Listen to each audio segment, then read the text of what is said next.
Hello there, and welcome to Just About Earth, the space where curiosity gets comfortable and questions stretch out long enough for your thoughts to settle.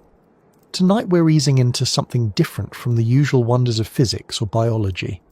It's a topic that sits quietly at the edge of our understanding, as steady as the ground under us and somehow less certain than almost anything we can measure. People have looked at it from every angle, examined it with tools old and new, and still found themselves returning to the same stubborn puzzle.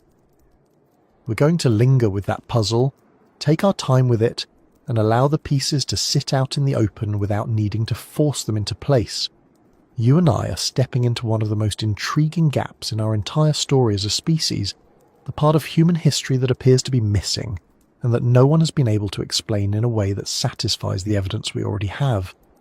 Before we move further into it, I'd like to know where you're listening from tonight. It always feels grounding to imagine you somewhere in your own corner of the world, perhaps settling in for rest, maybe unwinding after a long day, or even just looking for something steady and calm to carry you through a quiet moment. What time is it for you right now? It's a fitting question considering we're about to consider events so old that clocks, calendars, and the entire idea of timekeeping wouldn't have meant anything to the people who lived through them. If what we explore tonight feels comforting, or brings a sense of ease as you drift towards sleep, it would mean a great deal if you'd like the video or subscribe. It helps this little corner reach others who enjoy a slower pace and a chance to think without pressure. Now, as we settle into the main thread, imagine the timeline of human history as something simple.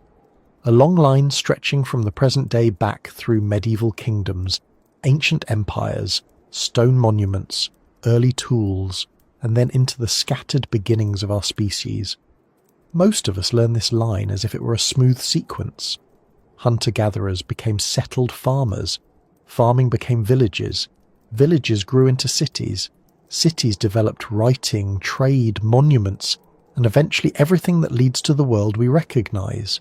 It's tidy, straightforward, and easy to follow. But the more researchers dig, measure, and compare, the more the line starts to look less like a clean path and more like something with pieces missing. Entire stretches of human development feel out of place. Certain skills seem far too advanced for the time periods they appear in. Some cultures seem to rise suddenly without the long lead-up we expect. Others disappear without leaving the kind of trail that should exist.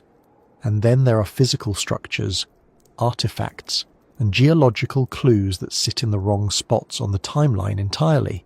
This missing portion of human history isn't a matter of one lost culture or a single mysterious building. It's a broader absence, a hole in the record during which humans clearly existed, maybe even thrived, but left behind evidence that doesn't fit neatly with what should have been possible. You can think of it as a section of a book where the pages were removed long before anyone could make copies, and all that remains are scattered lines written in the margins of chapters that survived. Archaeologists try to piece those lines together, hoping they'll reveal what was once in the missing section, but no matter how much material they gather, something about the picture still feels incomplete. What makes this more challenging is that the Earth itself is not an ideal archivist. Time erodes, buries and transforms. Rain washes away layers of soil. Rivers shift their beds. Wind scrapes surfaces clean. Vegetation grows, dies and returns again. Ice advances and retreats. Volcanoes reshape entire regions. Seas rise and fall.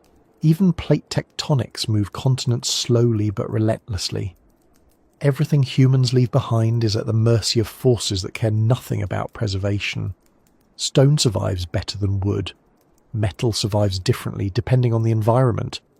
Organic material rarely lasts unless conditions are perfect.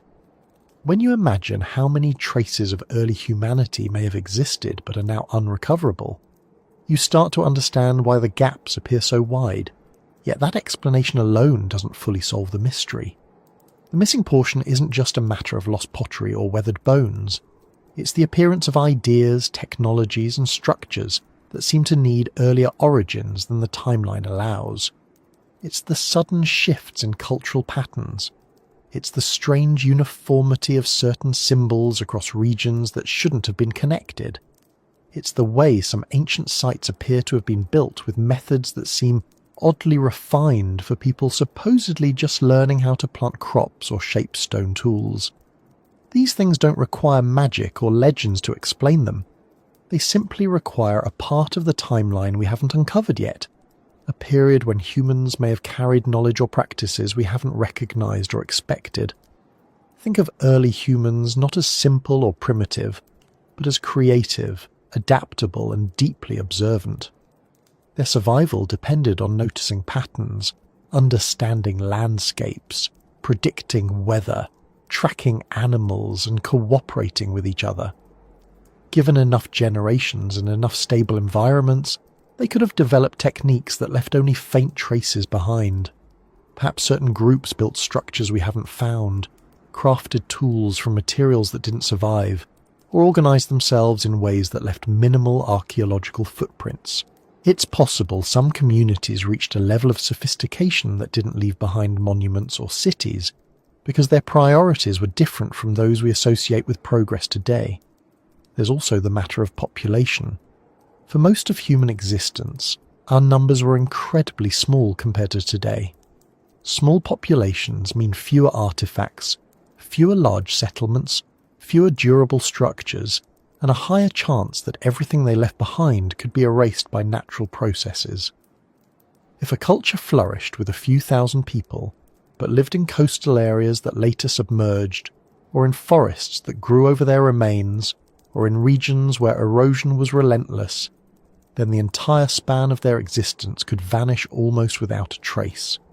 In that case, what we'd find today would be only the faintest hints, subtle clues, and anomalies that don't fit neatly into the standard accounts. One of the more compelling parts of this mystery comes from examining transitions between known periods. There are shifts that feel too abrupt, leaps in knowledge that seem to lack clear foundations. You see organised agriculture appear in several separate parts of the world within a surprisingly short window. You find astronomical alignments built into structures from cultures that supposedly were still struggling with basic engineering. You see populations adapting to climate changes in ways that imply long-term planning. These aren't impossible achievements, but they do suggest people learned or inherited knowledge from sources that don't appear in the archaeological record. When researchers ask where that knowledge came from, they often run into silence. The record shows the results, but hides the origin. The missing portion of human history is not a single event. It's a series of questions that converge on the same point. Why do certain ancient sites appear older than they should? Why do identical symbols appear in regions separated by thousands of miles and with no documented contact? Why do oral traditions from countless cultures reference a time before recorded history when something significant happened, something that reshaped humanity?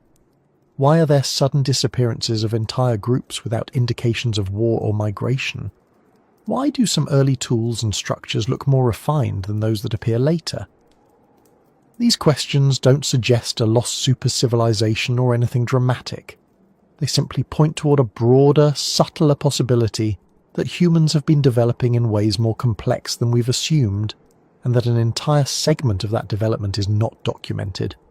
Some researchers focus on climate shifts as a possible cause for the missing portion. There were periods of rapid environmental change, including the end of the last ice age, when coastlines changed dramatically. If early humans settled near water, which most evidence suggests they did, many of their communities would now lie underwater. Any structures they built, any tools they used, any stories they carved or etched could be submerged hundreds of feet below current sea levels. The ocean floor holds more unknowns than the surface of Mars, and recovering evidence from there is incredibly difficult. It's entirely possible that a meaningful portion of human prehistory lies beneath waves that have covered it for thousands of years. There's another angle that adds to the puzzle. Some artifacts appear far older than expected, or contain patterns suggesting knowledge of astronomy, geometry, or long-term cycles that early humans shouldn't have recorded yet. When these artifacts show up, they tend to be classified as outliers. But as more of them accumulate, the idea of an outlier becomes harder to defend. At a certain point, the anomalies stop being unusual and start hinting at a consistent underlying story we haven't articulated yet. The missing portion of our history isn't waiting to be written in grand strokes. It's waiting in smaller pieces scattered across continents, buried in sediment, drowned in coastal shelves, and surviving in myths that preserve hints of memories long detached from their original contexts.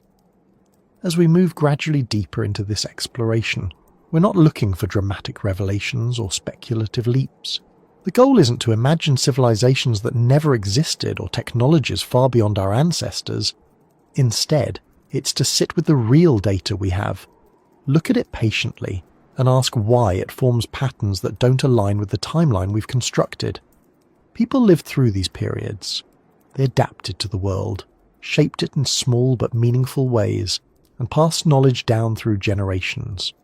They learned from the land, from each other, and from countless cycles of trial and error. Somewhere between those actions and the archaeological record we rely on, something slipped away. Tonight we're going to trace that quiet absence, not to fill it with guesses, but to understand its shape. When we begin to explore the puzzle buried beneath our feet, it helps to picture the ground not as something still or settled, but as a layered record of everything that came before us.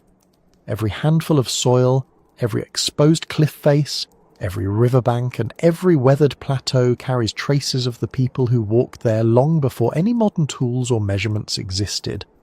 The world isn't quiet just because the past is gone. It's quiet because the past is tucked away in pieces, each buried section waiting for someone to notice it.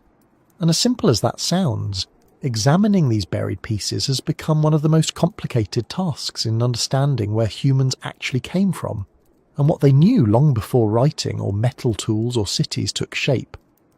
Much of what we know about early people is based on what survived by chance. The Earth did not decide to preserve certain things and discard others. It simply reacted to rainfall, wind, pressure, heat, freezing, thawing, and every other process that works on the surface across thousands of years. When researchers find a fragment of pottery, a piece of bone, a broken tool, or an outline of a dwelling, they try to build a larger picture from these fragments. But the fragments rarely line up in a way that feels complete. They tend to leave out as much as they reveal. They offer clues without explanations, and they create more questions than answers. Each site can feel like the first page of a story without the rest of the book attached to it. Some of the most interesting clues come from places where erosion or natural disasters have exposed layers humans normally wouldn't see.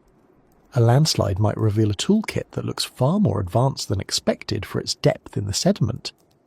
A dried lake bed might expose markings that appear carefully arranged, as if someone had been tracking patterns in weather or stars long before written records existed. Even a simple arrangement of stones can raise questions if it doesn't look like something a random event would produce.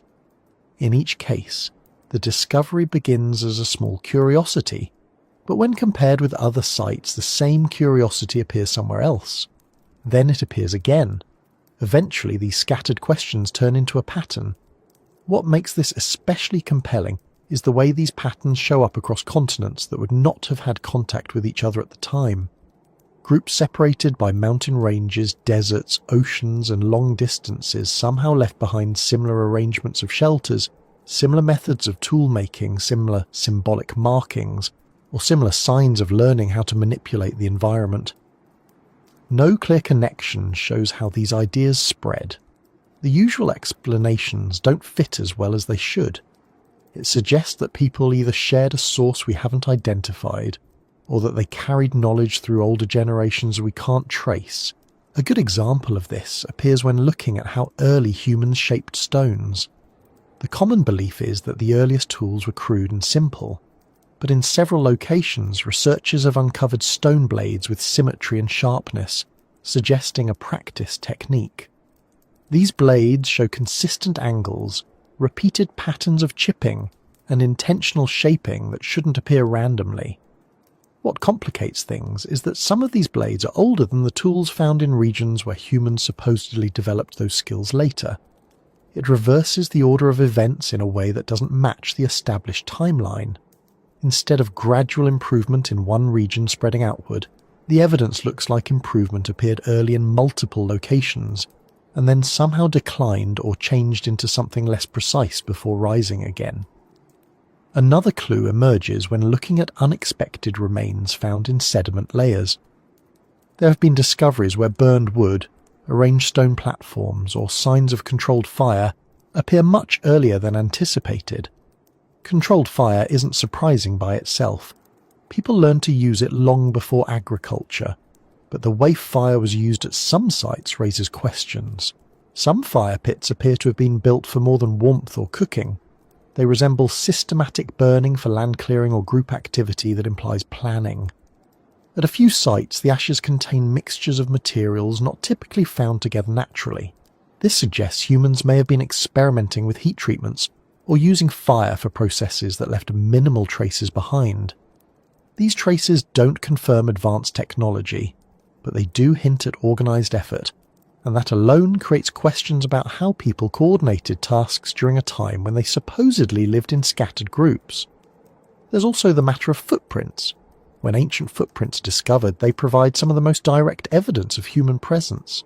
But occasionally the arrangement of these prints raises issues. Researchers have found sequences indicating groups walking in organised lines, pairs walking together, or adults positioned near children in a protective arrangement. These details aren't surprising. They reflect normal human behaviour. But what becomes strange is when the number of individuals is larger than expected for early groups, or when the footprints appear near structures or arrangements of stones that don't match the known technology of the era. In some cases, the prints appear next to impressions of wooden posts or shelters that do not survive but leave hints in the ground. These impressions sometimes suggest building methods that appear earlier than the timeline allows.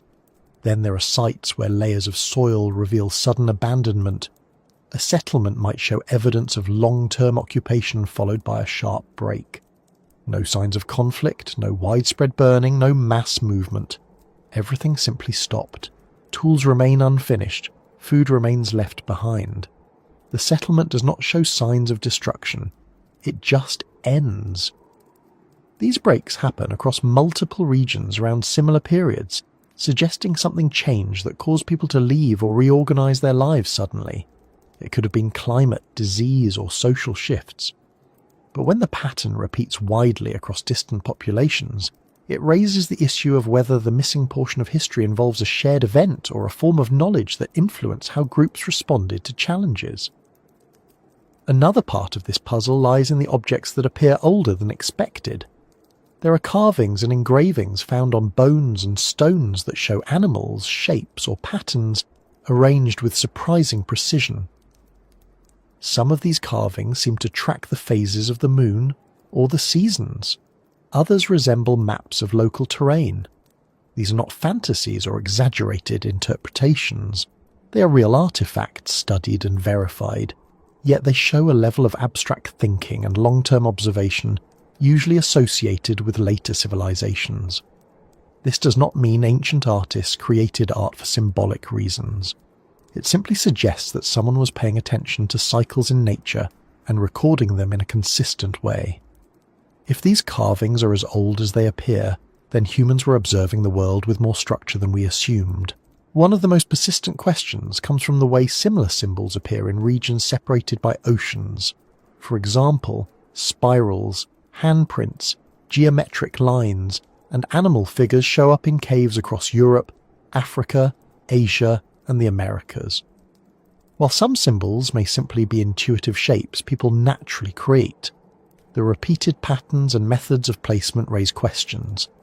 If groups had no contact, why do their markings resemble each other so closely? Some researchers argue that these similarities show how humans naturally express themselves. Others suggest they indicate older shared origins. Both possibilities could be true, but neither fully explains why the symbols appear in clusters that align with other unexpected similarities, such as building methods or early burial traditions. Speaking of burial traditions, there are several early burial sites where individuals were laid to rest with surprising care. People were placed in specific positions or surrounded by objects whose meanings we can only guess at. Some graves contain pigments, tools, or animal remains arranged deliberately. These practices reflect thoughtfulness, but what stands out is how early they appear. They suggest not just respect for the dead, but an understanding of ritual or memory, practices believed to develop much later. These early burials imply that humans were forming social structures much earlier than our models predict. It means people were capable of collective behavior that required communication, shared beliefs, and long-term cooperation. Another intriguing part of the buried puzzle is how early humans interacted with landscapes. Certain regions show signs that people altered the land deliberately. They may have rerouted small streams, cleared vegetation, or created pathways used repeatedly over long periods. These actions do not require advanced technology, but they do require planning.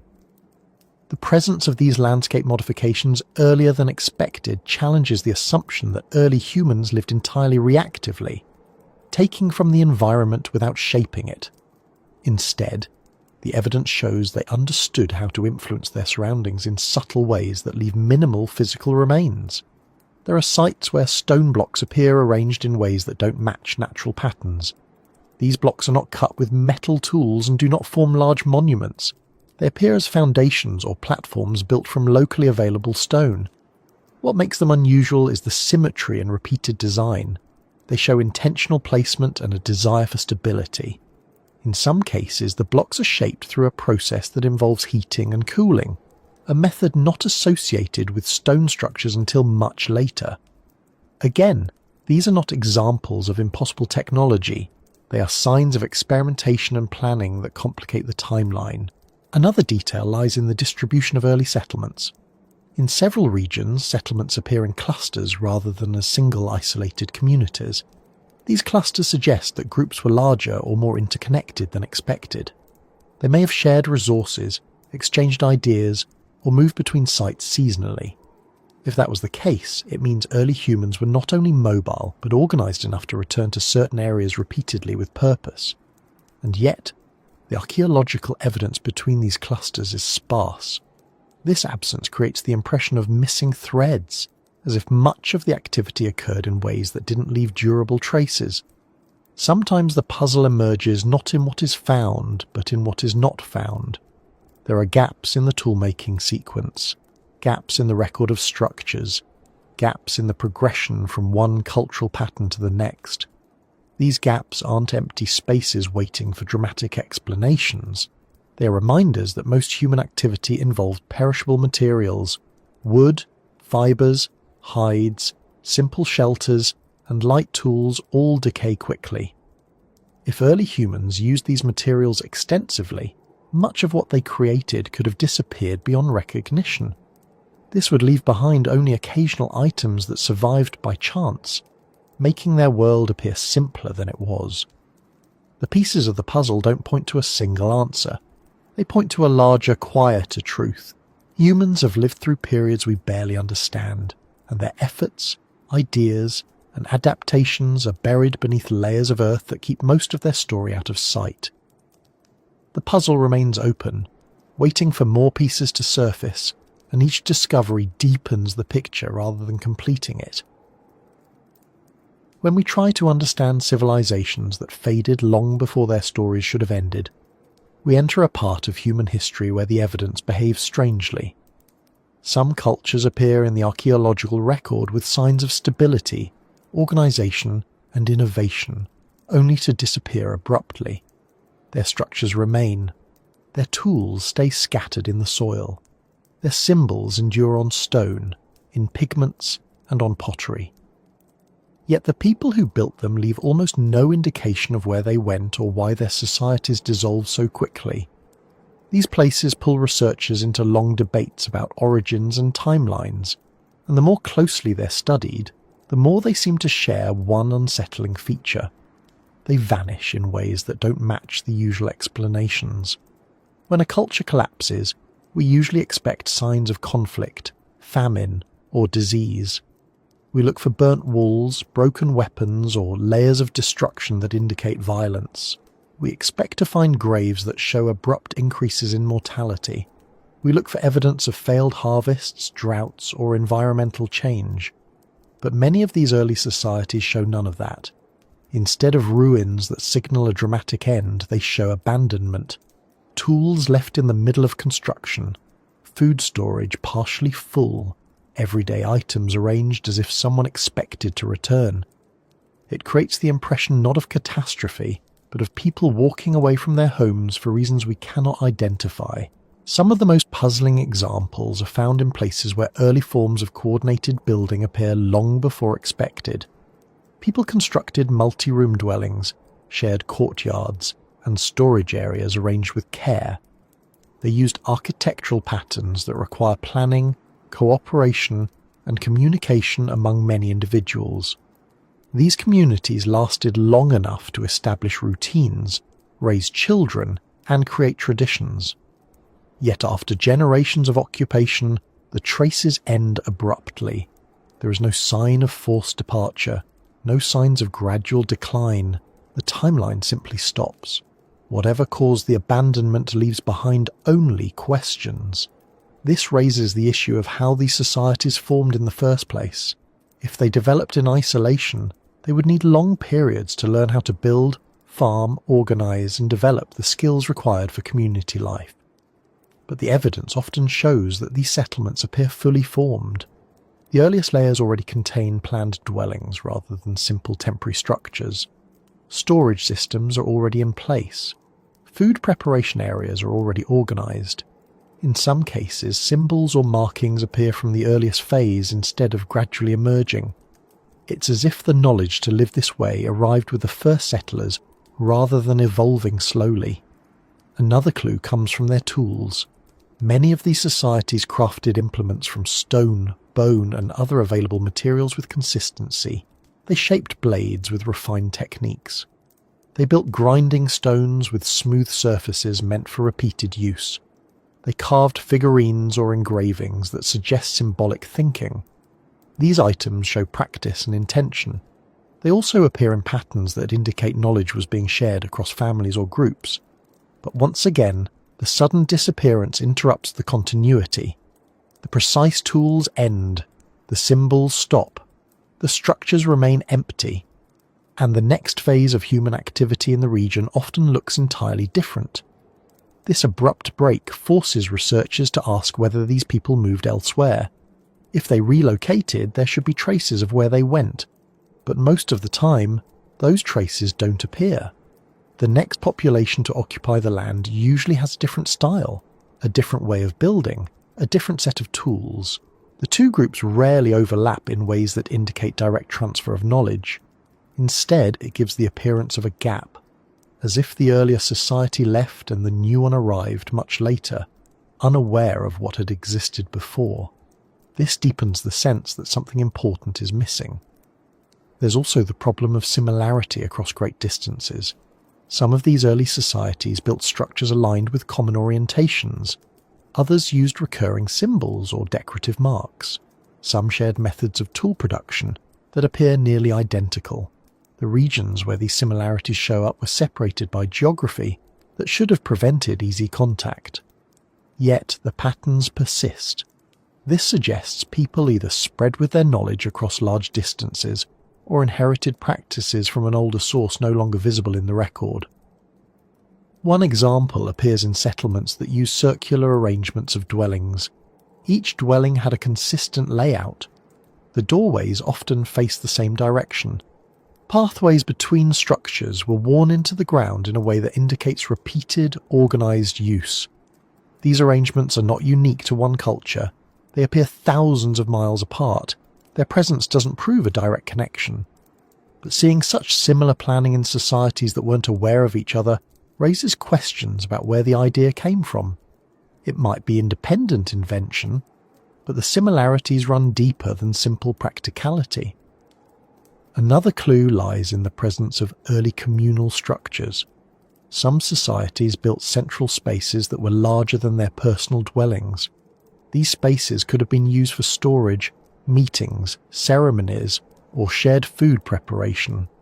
They show that people understood the importance of collective activity, yet these structures often vanish at the same moment the rest of the settlement is abandoned. It's not that the community grew slowly weaker over time, it's that everything stops at once. This pattern appears repeatedly across regions that have no documented contact, creating the sense of a shared phenomenon without a known cause. What makes this even more intriguing is how these societies seem to appear earlier than expected. For decades, the common view was that large organized structures only emerged after agriculture became stable. But as excavations reach older and older layers, the data has forced many to reconsider. There are places where complex buildings appear before clear evidence of farming. There are sites where symbolic carvings appear before signs of large populations. This reverses the order of events. Instead of agriculture enabling community life, it sometimes looks like community life existed first and agriculture was adopted afterward. That shift implies the existence of a social structure whose origin is not accounted for. Some researchers propose that these societies formed as seasonal gatherings rather than permanent settlements. That might explain the sudden abandonment. People could have returned each year for specific purposes and stopped when circumstances changed. But that explanation doesn't fully match the evidence. Many of the structures built in these places required long-term construction, maintenance and planning. Seasonal gatherings can involve large groups, but they rarely involve permanent architecture, organized storage systems, or intricate tools left behind in the soil. The level of investment suggests that people lived there consistently, at least for a significant period. Another unusual aspect of these vanished societies is the presence of standardization. In many cases, tools are shaped with similar angles across multiple households. Decorative elements follow shared rules. Carved motifs repeat in predictable ways. Standardization indicates cooperation and communication across groups. It also suggests a shared set of practices passed down through many generations. But when the society disappears, the standardization disappears with it. The next population in the region usually has entirely different forms of organization, as if the knowledge was not transferred. If the society had simply moved, they would likely continue these practices in the new location. Instead, it's as though the knowledge simply ended. Climate shifts are often considered as explanations, and in some regions they likely played a role. But climate changes do not explain every case. Some sites show evidence of stable climates during the period of abandonment. Others show populations living in the same region before and after the vanished society with no signs of interruption. If climate caused the collapse, the people who came later would have faced the same challenges. The absence of consistent environmental triggers complicates efforts to link all these cases through natural causes alone. There are also examples where early societies appear to have discovered methods of shaping the environment that seem mature for their time. They diverted small streams for irrigation. They cultivated or encouraged the growth of certain plants. They created terraces or platforms in hilly areas to stabilize the ground. These actions require observation, planning, and cooperation. But again, these methods vanish with the society. The next occupants often rely on simpler strategies, only developing similar techniques much later.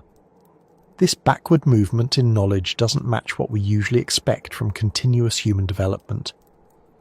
Another piece of the puzzle involves trade materials. In some abandoned sites, objects appear that originated hundreds of miles away. These materials include shells, pigments, stone types, and other items that require long-distance travel or well-organized exchange. If these communities had connections that extended far beyond their immediate surroundings, it suggests a wider network than the timeline predicts. Yet the network disappears with the society. The next population shows no signs of maintaining it. The trade routes stop. The materials no longer appear. It leaves the sense of an interconnected world that briefly existed and then dissolved completely. There are even more puzzling cases where structures show advanced planning, but do not seem to have been used long enough to justify the effort. Some buildings have carefully engineered drainage systems, others have foundations built to withstand shifting soil.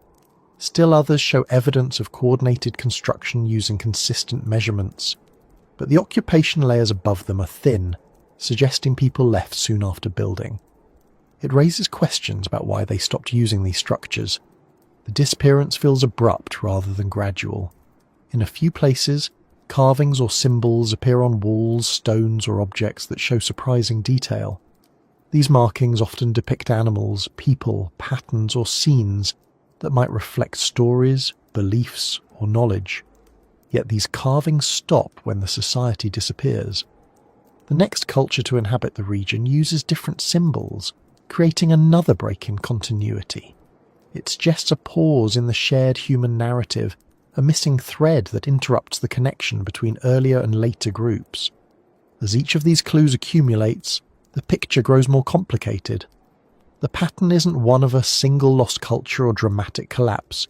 It's a pattern of societies emerging earlier than expected, developing practices that imply shared knowledge, reaching points of stability, and then vanishing in ways that do not match known causes.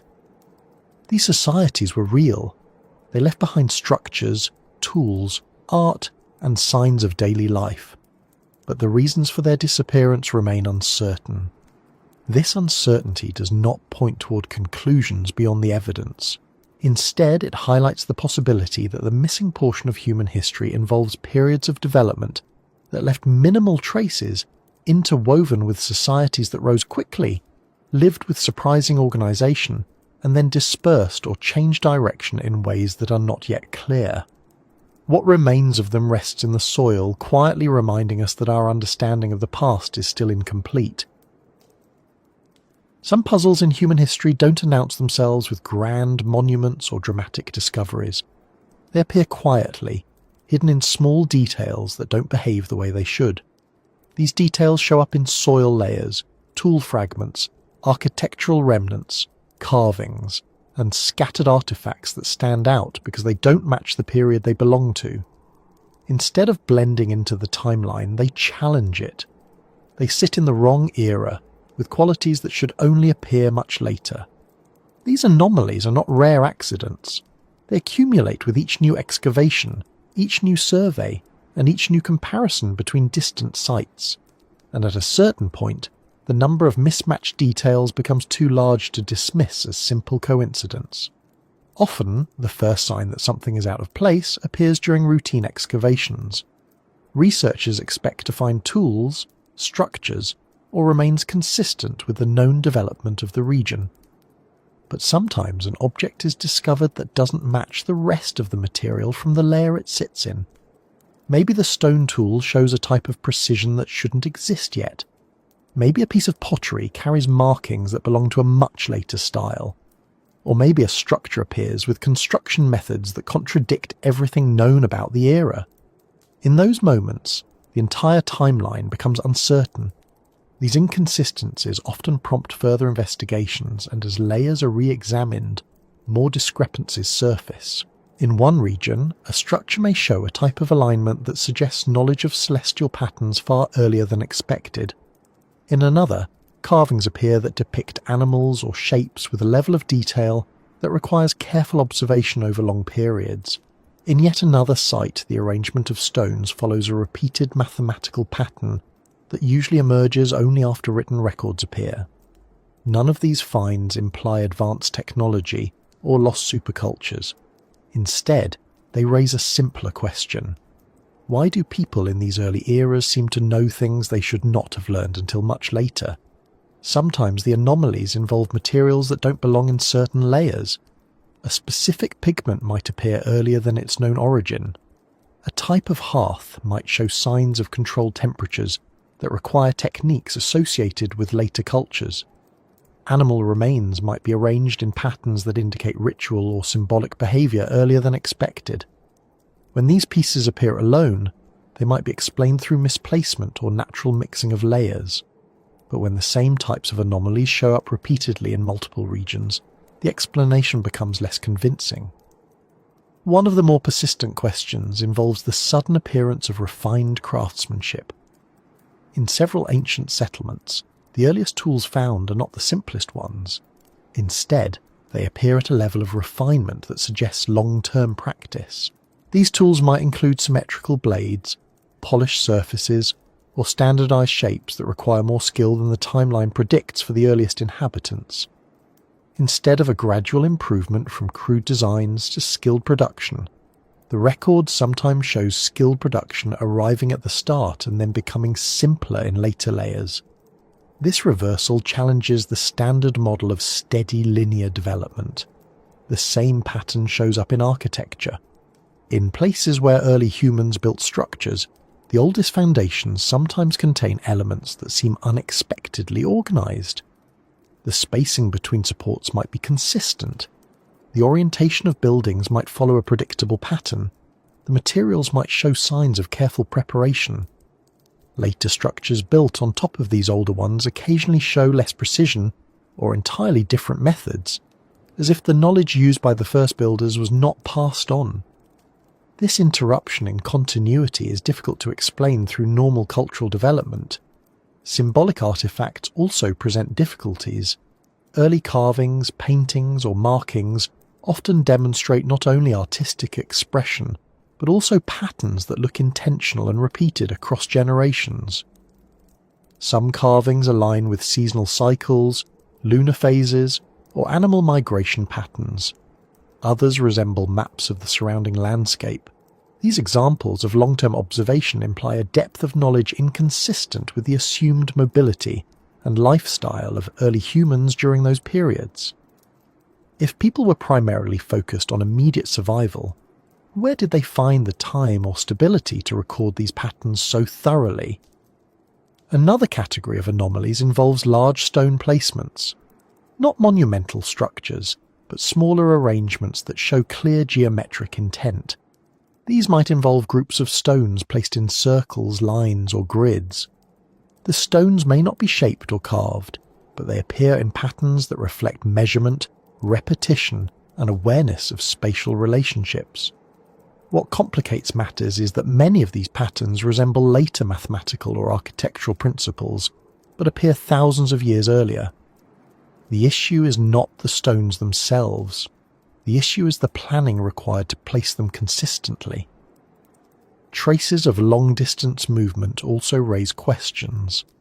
Some early communities have objects made from materials found hundreds of miles away. A particular type of obsidian may appear far from its source. Shells from distant coasts show up in inland settlements. Mineral pigments found in caves might originate from quarries across entire mountain ranges. These discoveries imply movement or exchange systems far more extensive than predicted for the era. The challenge is not that early humans were incapable of travelling long distances. The challenge is understanding how materials travelled consistently enough to show up in multiple sites without leaving clearer traces of the journeys. Occasionally researchers uncover hearths or kilns that reach temperatures that seem difficult to achieve with simple fire pits. These heating methods might involve insulating materials, airflow control, or repeated heating cycles. If early humans accomplished this intentionally, it implies experimentation and problem-solving that predate the technologies typically associated with such practices.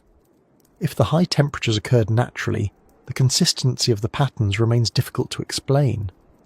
The repeated appearance of these features across distant regions suggests something more deliberate than natural coincidence. Burial sites contribute another set of inconsistencies. Some early burials include items arranged in careful patterns or placed in positions that indicate symbolic meaning. Pigments might be applied to the body. Certain objects might be placed near the hands or feet.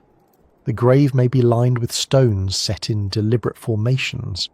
This type of burial behaviour suggests a level of social structure and shared belief earlier than expected. But the most unusual aspect is how these burial traditions appear suddenly and then disappear. The next population in the same region might use entirely different burial practices with no signs of influence from the earlier group. Even food remains create anomalies. In a few sites, plant residues indicate selective gathering or early cultivation much earlier than the accepted dates for agriculture. The evidence doesn't prove farming, but it does suggest that people were experimenting with or favouring certain plants. If these practices were already developing, it raises the possibility that early humans understood seasonal cycles and plant behaviour more deeply than previously believed. Yet these early experiments often vanish in the following layers, and agriculture doesn't appear for thousands of years afterward. This disconnect challenges the idea of continuous development. Another type of anomaly comes from evidence of long-term settlement in areas assumed to be temporary. Some sites show layers of occupation that last far longer than expected for hunter-gatherer groups. The waste build-up, the wear on pathways, and the accumulation of debris all indicate that people returned to the same place repeatedly, or perhaps lived there permanently for extended periods. But permanent settlements are usually associated with agriculture or pastoralism. Without evidence of these systems, long-term occupation becomes difficult to explain. It implies an organisation of a life that doesn't match the timeline. There are also older layers containing tools or structures that appear more advanced than those found above them. This inversion suggests a decline in knowledge or a shift away from certain practices, but declines typically happen through gradual change. Here, the shift often appears sudden. One layer shows refined techniques, the next shows simpler forms. This pattern repeats across continents, implying a common process that affected many groups. Understanding why early humans would abandon effective methods for simpler ones remains challenging. The presence of drainage channels or controlled water flow systems in early settlements provides yet another unexpected pattern. These channels show that people understood how water behaved in different seasons. They built features that directed or slowed water movement. They may have used stones or packed earth to stabilise banks. These systems require planning and familiarity with weather patterns, yet they appear in societies that supposedly had not yet developed the social structures needed for such coordination. Even the diets of some early communities challenge expectations. Analysis of remains shows that certain groups consumed balanced mixtures of plants, fish, and animals that suggest seasonal planning. They appear to have understood when certain resources became available and organised their movement or gathering accordingly. This level of planning contradicts the idea of fully nomadic lifestyles driven only by immediate opportunity. It suggests strategies for survival that require long-term knowledge. In a few rare cases, markings on bones or stones show an unexpected understanding of numbering or counting. These markings might follow sequences or track cycles. They do not resemble writing, but they do suggest a method of recording information. If early humans were tracking quantities or repeating cycles, then they were paying attention to patterns in the environment. That alone challenges the typical timeline for the emergence of such behaviour. What stands out across all these anomalies is how consistently they appear in the earliest layers of occupation. They do not follow predictable patterns of gradual invention. They do not show smooth linear development from simple to complex. Instead, they appear fully formed, disappear, reappear centuries later, and sometimes vanish entirely. This irregular pattern suggests that early humans had knowledge or practices that were not preserved, lost over generations, or simply remain hidden from the archaeological record. As more data accumulates, the timeline becomes less of a clean sequence and more of a patchwork. The anomalies do not point to a single cause. They reflect missing links, forgotten practices, interrupted traditions, and connections that may have existed long before they left physical traces. Every so often, an excavation produces something that forces researchers to stop and rethink what they thought they understood about early human capabilities. These finds aren't dramatic in appearance. They aren't machines, mechanisms, or anything resembling the inventions that would eventually define later civilizations. Instead, they are simple objects or construction methods that carry features far ahead of the period to which they belong. Each one suggests skills that shouldn't have existed yet, knowledge that should have taken thousands more years to develop, or methods that seem out of place given everything else found in the same layers. At first glance, nothing about these discoveries looks extraordinary. but when examined carefully, they reveal techniques that require practice, intention, and understanding beyond what the timeline comfortably allows. Many of these unusual finds appear as tools made with surprising precision. When stone tools first emerge in the archaeological record, the common expectation is that they will be crude, chipped quickly, and shaped mainly for immediate use. But in several locations, the earliest tools show geometry that implies deliberate planning. Edges are shaped with consistent angles. The surfaces are evenly thinned. The symmetry is too exact to be accidental. To achieve this level of precision, a person would need to understand the behavior of stone under pressure and plan the points of impact in advance. It suggests technique rather than chance. And while later periods contain many refined tools, their sudden appearance at such early dates introduces a layer of complexity that doesn't match the typical developmental progression. Another unexpected feature appears in early examples of adhesives. Several ancient tools show evidence of being hafted, attached to handles using binding materials. Hafting itself is not surprising, but the adhesives used in some early cases show chemical compositions that require controlled heating, mixing, and preparation. Creating these adhesives involves processes that must be carried out carefully. Heating the materials too much makes them brittle. Heating them too little makes them ineffective. Achieving the right balance requires knowledge passed down through practice. Yet these adhesives appear in layers far older than the timeline suggests they should. They indicate experimentation and understanding that seems to arrive fully formed rather than gradually developed. Construction sites provide another category of anomalies. Some early structures use stones shaped and arranged to interlock in ways that resist shifting. These interlocking methods appear in places where metal tools did not exist and where simple stacking would have been expected. Instead, the stones fit together with edges that complement each other. They may not form monumental walls, but even small platforms or foundations reveal the same unexpected precision. Achieving this fit without metal requires controlled chipping and the ability to visualize the final arrangement. The presence of such techniques at early stages of human settlement raises questions about where the knowledge came from and why it appears abruptly. Controlled heating also plays a significant role in these technological puzzles. In several early sites, researchers have found evidence of people using heat to alter the characteristics of stone before shaping it. Heat-treating stone improves its flaking properties, making it easier to shape into sharp blades. This process requires not only fire, but also a stable temperature over extended periods. Maintaining this temperature would require consistent fuel, airflow control, and monitoring. The idea that early humans used heat treatment is not new, but the dates associated with some of these finds push the practice far earlier than expected. It implies people had the patience and understanding to manipulate materials in ways that go beyond the simple use of fire for warmth or cooking. In addition to stone, early traces of metalworking present another difficulty.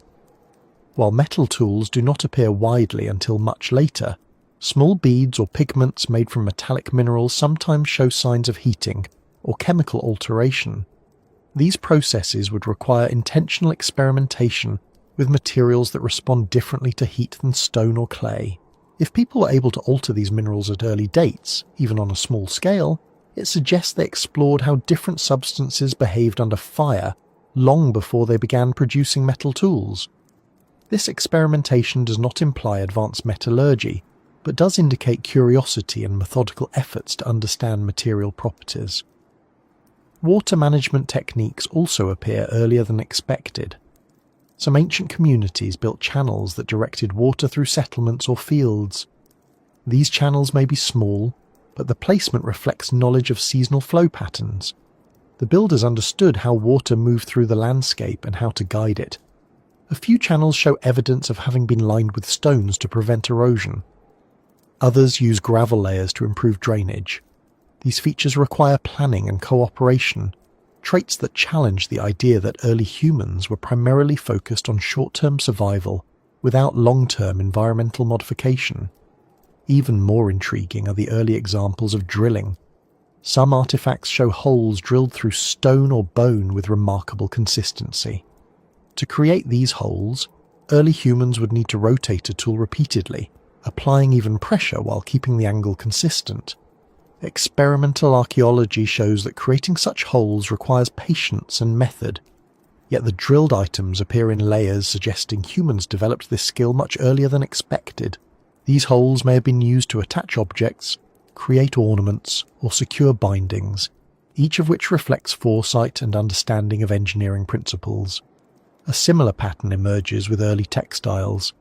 Actual fabric rarely survives, but impressions in clay and preserved fibres found in rare conditions show weaving techniques that require knowledge of patterns, tension, and coordination. These early textiles are not simple or loosely formed. They demonstrate uniform spacing and structured weaving. Producing them would require tools such as spindles, looms, or frames that also rarely survive. The existence of such textiles in early layers challenges assumptions that complex weaving developed only after settled agricultural societies formed. Instead, it suggests that portable weaving technologies may have existed long before permanent structures or fields appeared. Ceramics also raise questions. In several places, pottery appears suddenly in the record with shapes and firing methods that usually take generations to refine. Some of the earliest pottery shows controlled firing that prevents cracking. Others display consistent thickness or distinct decorative patterns. These characteristics imply that people were not experimenting for the first time. Pottery, once adopted, should evolve gradually. But many early examples appear with techniques that seem mature from the outset. Later pottery in the same region may even appear less refined, reinforcing the idea that knowledge arrived suddenly and possibly faded before being rediscovered. The methods used to transport heavy stones provide another layer of mystery. Even without monumental structures, some early settlements include stones weighing far more than a few individuals could lift easily. Their placement implies coordinated movement or the use of tools such as levers, rollers, or ramps. These methods require understanding mechanical advantage. They also demand cooperation and planning. The fact that these heavy stones appear in early settlements indicates that humans were solving engineering problems long before the timeline suggests the development of such skills. Fire control presents yet another puzzle. In some early hearths, the arrangement of stones or clay indicates people were managing airflow to maintain hotter, cleaner fires. These hearths sometimes include side channels or enclosing walls. They might show ash layers arranged in patterns suggesting repeated adjustments. Such features point toward intentional modification rather than simple fire use. Maintaining a stable fire suitable for heat treatment or food processing requires attention and understanding, not just chance ignition. The presence of pigments adds to the uncertainty. Some early pigments show remarkable stability, suggesting they were processed with binders or treated with heat. Creating durable pigments requires understanding how different materials interact. It also involves preparing them in ways that prevent fading. The fact that some pigments survive tens of thousands of years in vibrant condition suggests a surprising degree of experimentation and control at a stage when people supposedly lacked the means or need for such efforts. Another area of complexity involves early evidence of measurement. Certain sites contain stones or features placed at consistent intervals. Others include markings that appear to track repetitive cycles. These markings may reflect counting or simple record-keeping, yet their presence implies cognitive abilities that align with later agricultural and administrative societies, not nomadic groups with limited need for formal measurement. If early humans were tracking time, distance, or quantity in these ways, it signals another instance where the timeline appears out of sequence. More confounding are early examples of geometric shapes carved or arranged in natural materials. These shapes include circles, triangles, and grids that require intention and symmetry. They appear in regions that should not have possessed the cultural framework for such patterns yet. While these shapes do not prove advanced mathematics, they do show awareness of consistent proportions and spatial relationships earlier than expected.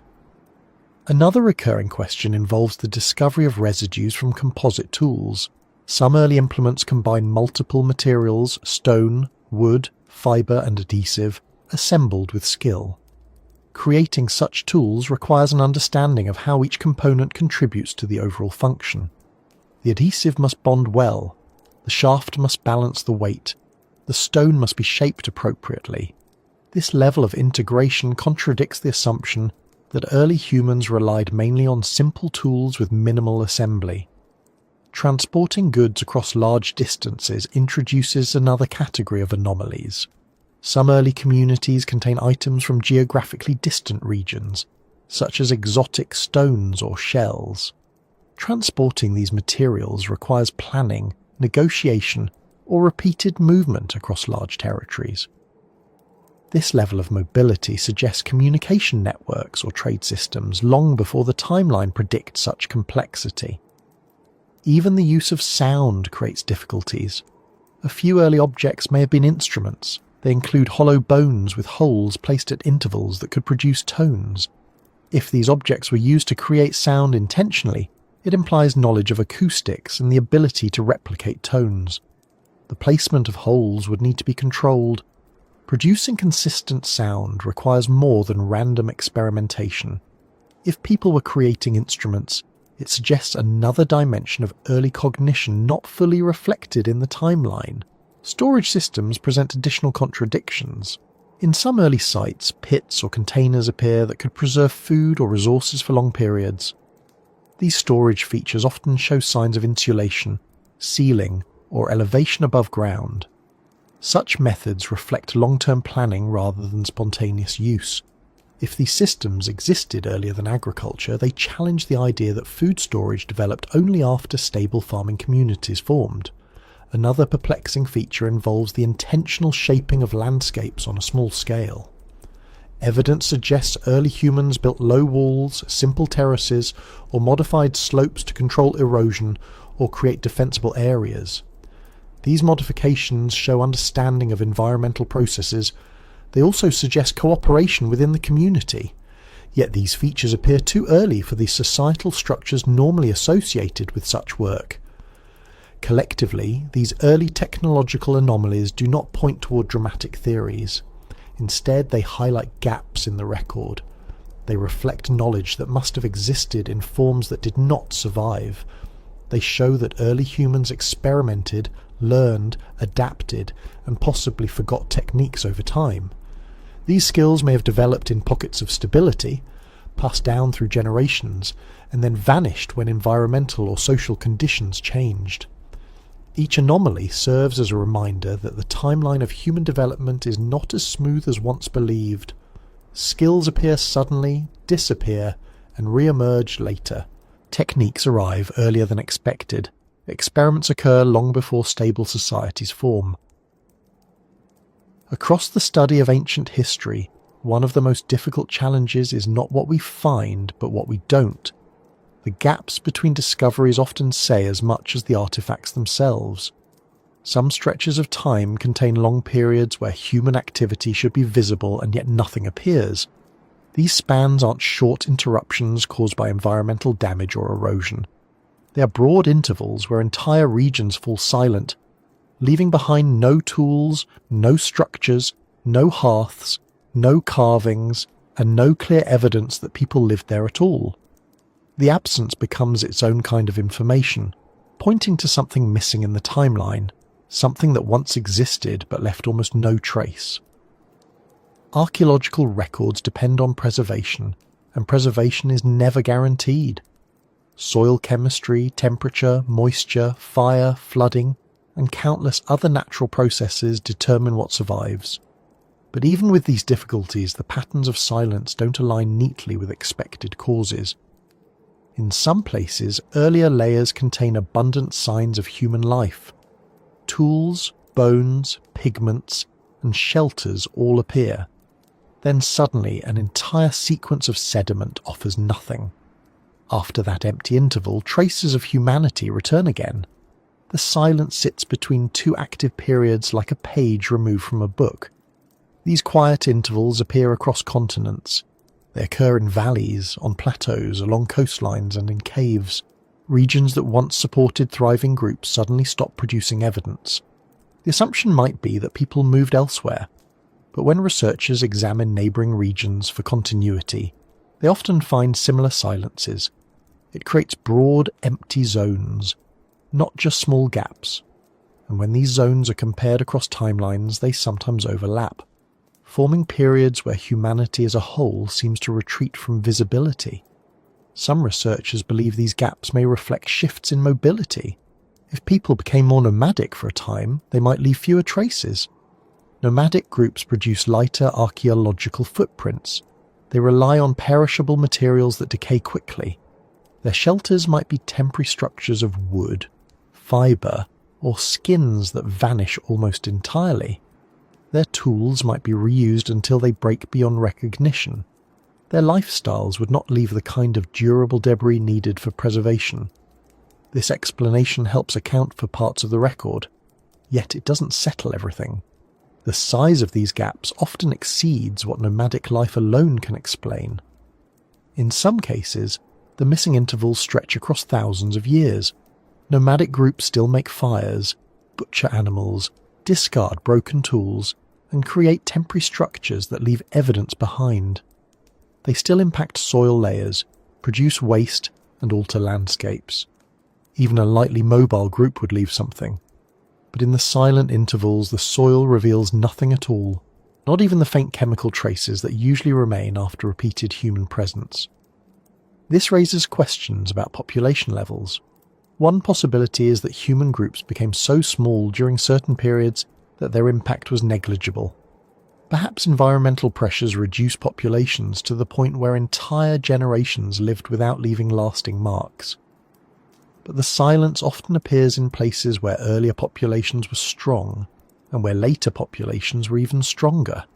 The gaps don't align with known climatic downturns. They don't match the timing of glacial advances, droughts, or volcanic activity. They appear instead in periods where conditions were stable enough that people should have continued using the landscape. Another issue involves the disappearance of certain tool traditions. Some early cultures produced distinctive styles of tools. These styles spread across large areas and last for long periods. Then they vanish entirely. When another tool style emerges later, it shows no connection to the earlier one. There is no transitional form linking them. The absence of transitional tools suggests either a population replacement or a loss of knowledge. But neither explanation fully clarifies the silence. If new populations moved in, they should have left evidence of their arrival. If knowledge was lost, some partial form should survive in the archaeological record. Instead, there is nothing. There are also places where unusual structures appear in early layers only to disappear completely afterward. These structures might be simple foundations, storage pits, or communal spaces. Their designs do not match those found in later periods. They seem to belong to a tradition that appears once and never returns. After these structures vanish, centuries may pass before any building activity reappears in the region. This break is difficult to interpret. It suggests that an architectural style developed, was used for a time, and then either forgotten or abandoned for reasons that remain unclear. Plant and animal remains add another layer to the mystery. In some regions, early layers show consistent patterns of hunting, gathering, or food preparation. Specific species appear regularly, indicating that people relied on stable sources of nutrition. Then the pattern stops. Not only do the species disappear from the human layers, but the human layers themselves vanish. After a long interval, different species appear with different patterns of consumption. This shift implies that human behaviour changed dramatically between the active periods, but without transitional evidence, the cause remains unknown. Burial practices also fade in and out of view. Some early groups buried their dead in ways that are identifiable, even after thousands of years. They might use pigments, place objects in the grave, or position the body in a consistent manner. Then suddenly, for long stretches, burial traditions vanish. It is not that people stopped dying, it is that they stopped leaving behind traces of how they responded to death. Either the practices changed to methods that do not preserve well, or cultural traditions shifted in ways that left no lasting mark. Whatever the cause, the silence in burial evidence is as striking as the silence in living spaces. Some archaeologists suggest that the gaps reflect simply the limits of current excavation. Much of the world has not been explored beneath the surface.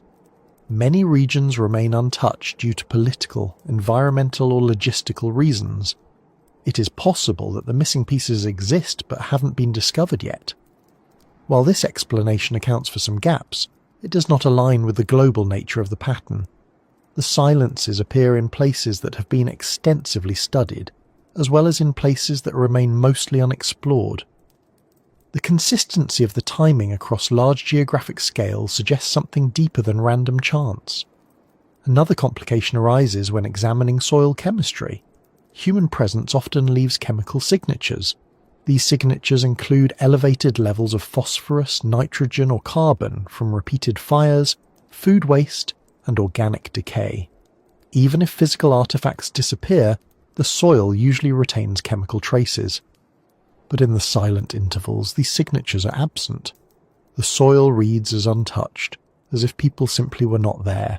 This absence of chemical evidence reinforces the idea that the silence is not a matter of missing artifacts, but a genuine interruption. Some researchers propose that these gaps reflect shifts in cultural behaviour that produced fewer durable remains. Perhaps early humans shifted toward practices that were less material and more behavioural. They could have relied more heavily on natural shelters. They might have used tools made primarily from wood, bone or fibre that decayed quickly. If their activities left minimal waste, even prolonged occupation might leave little to find. Yet this explanation struggles with the scale of the silence. It is unlikely that multiple populations across vast regions all adopted similar low-impact lifestyles simultaneously, unless a shared cause influenced them. There are also questions about areas where landscapes appear altered without clear signs of human presence. For example, some regions show patterns of burning in vegetation that suggest deliberate use of fire to manage resources, but there are no tools, shelters or remains nearby. This suggests a possibility that humans were present and active, but left almost nothing behind beyond ecological impact. If that is the case, the silence might reflect a shift toward practices that are nearly invisible archaeologically. This interpretation fits some cases, but not all. Another aspect worth considering comes from genetic studies. DNA evidence sometimes shows population expansions or contractions that do not align with the archaeological record. There are periods when genetic diversity increases, suggesting growth and movement, but the physical evidence of that movement is missing. Similarly, there are times when genetic bottlenecks imply reduced populations, yet the archaeological record shows stable activity. These mismatches indicate that something significant occurred during certain periods that left little to no physical trace. Linguistic studies introduce another dimension. Some language families show patterns suggesting ancient dispersals that do not align with known migrations. The languages share roots that imply earlier movements than the archaeological record supports. This disconnect between linguistic timelines and material evidence points again to periods of human history that are poorly understood and underrepresented in the archaeological record. Even more intriguing are the rare instances where artifacts from older layers resemble those from much later periods, bypassing the silent intervals entirely. These artifacts appear as early examples of techniques or designs that do not reappear until millennia later. Their presence indicates that certain ideas existed early on, vanished during the silent periods, and re-emerged later in new contexts.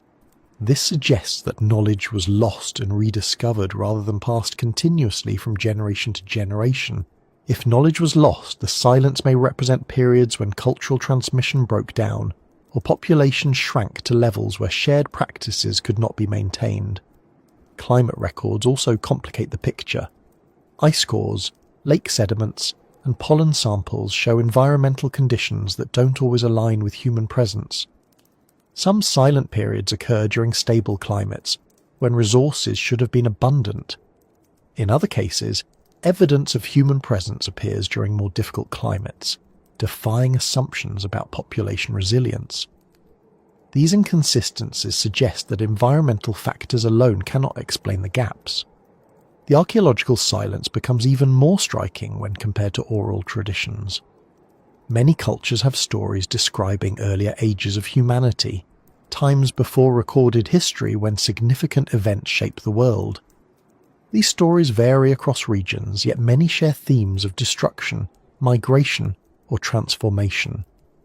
While oral traditions cannot be used as direct evidence, their widespread appearance raises the possibility that people retained memories of earlier disruptions even when material traces disappeared. The silence in the physical record might align with those remembered disruptions. Another layer of mystery appears when examining fauna. In some regions, animal populations show signs of human interaction, such as selective hunting or changes in migration patterns, during periods when the archaeological record shows no humans. This suggests that people were present but not leaving material traces. If humans used lightweight tools or temporary structures, they might alter local ecosystems without leaving behind durable artifacts. The culmination of all these contradictions paints a picture of human history that is far less linear than once believed. Instead of a steady progression from simple to complex, the record shows interruptions, disappearances, and re-emergences. Cultures rise, vanish, and return in new forms. Populations expand, shrink, move, and modify their lifestyles. Knowledge emerges, fades, and reappears. The silence between these moments is not empty. It reflects processes we have not yet understood or identified. As these silent periods accumulate across regions and eras, they point toward a deeper issue. Something fundamental about early human history remains obscured. The silence is not random. It follows patterns that suggest missing links in cultural continuity, shifts in social organization, or events that have left a little trace in the soil. In many parts of the world, some of the oldest information we have about early humanity does not come from soil, stone, or bones. It comes from stories.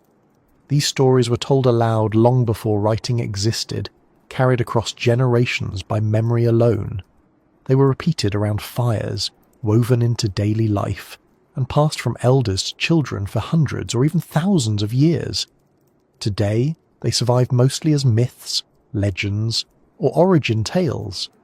And though these stories often contain imaginative elements, they also include patterns and details that raise interesting questions about the periods of human history that left little archaeological trace.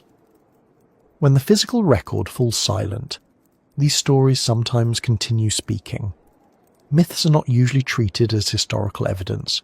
They transform events into symbols, exaggerate experiences, and simplify ideas so they can be remembered easily. Yet they also preserve traces of real environments, real challenges, and real disruptions. When a story appears in one culture, it may simply reflect local imagination.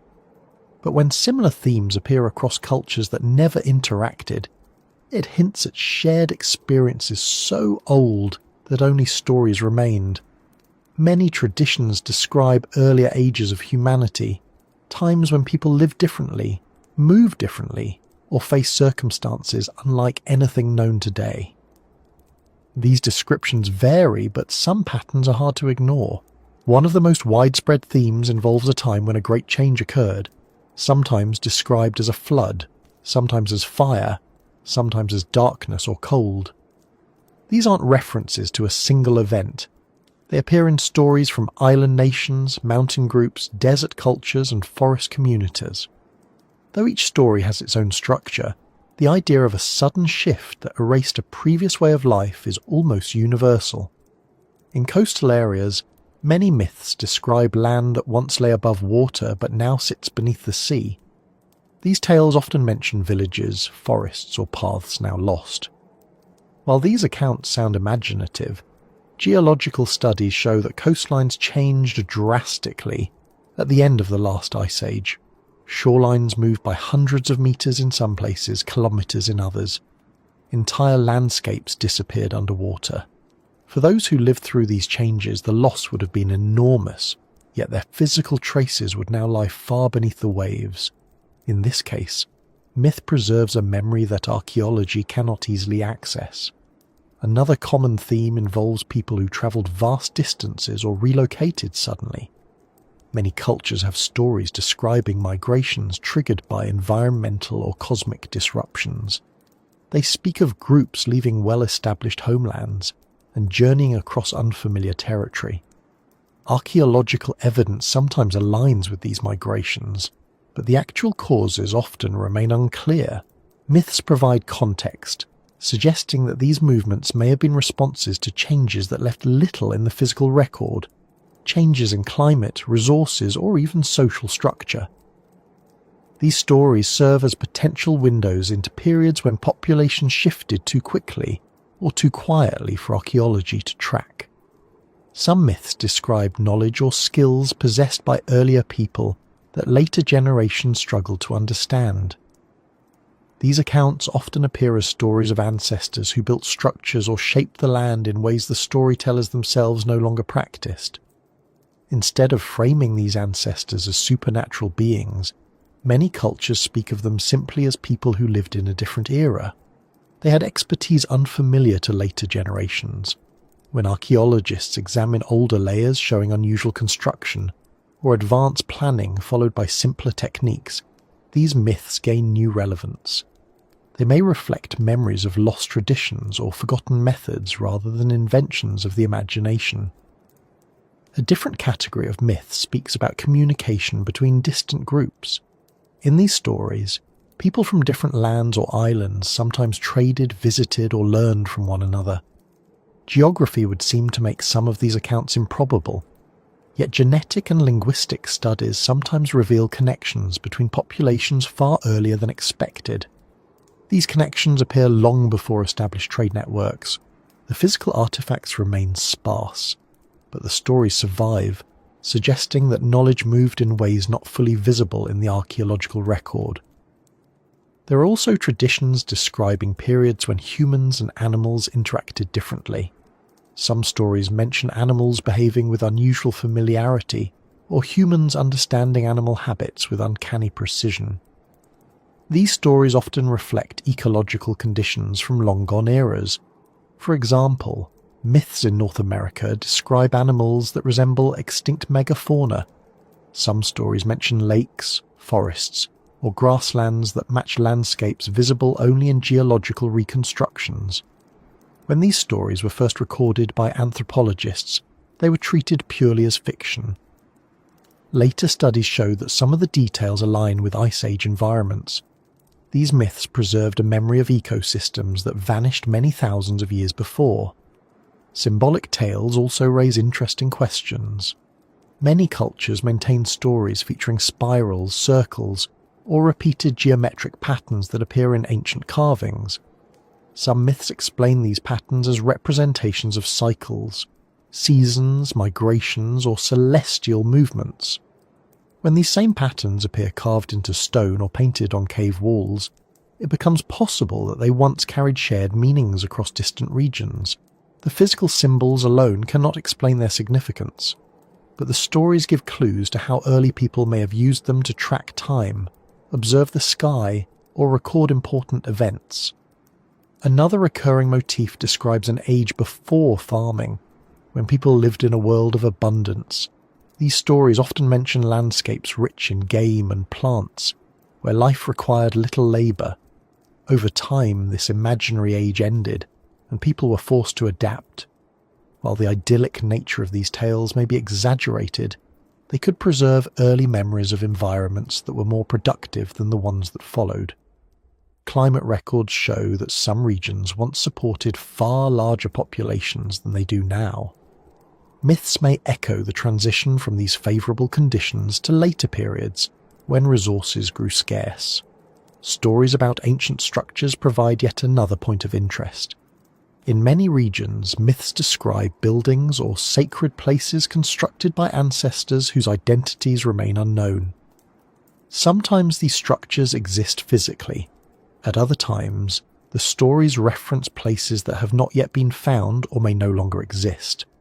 Even when these tales exaggerate, they suggest that people encountered remnants of earlier societies and tried to make sense of what they saw. Their interpretations formed stories. Those stories then travelled through generations, long after the material evidence faded. Some of the most detailed myths concern the sky.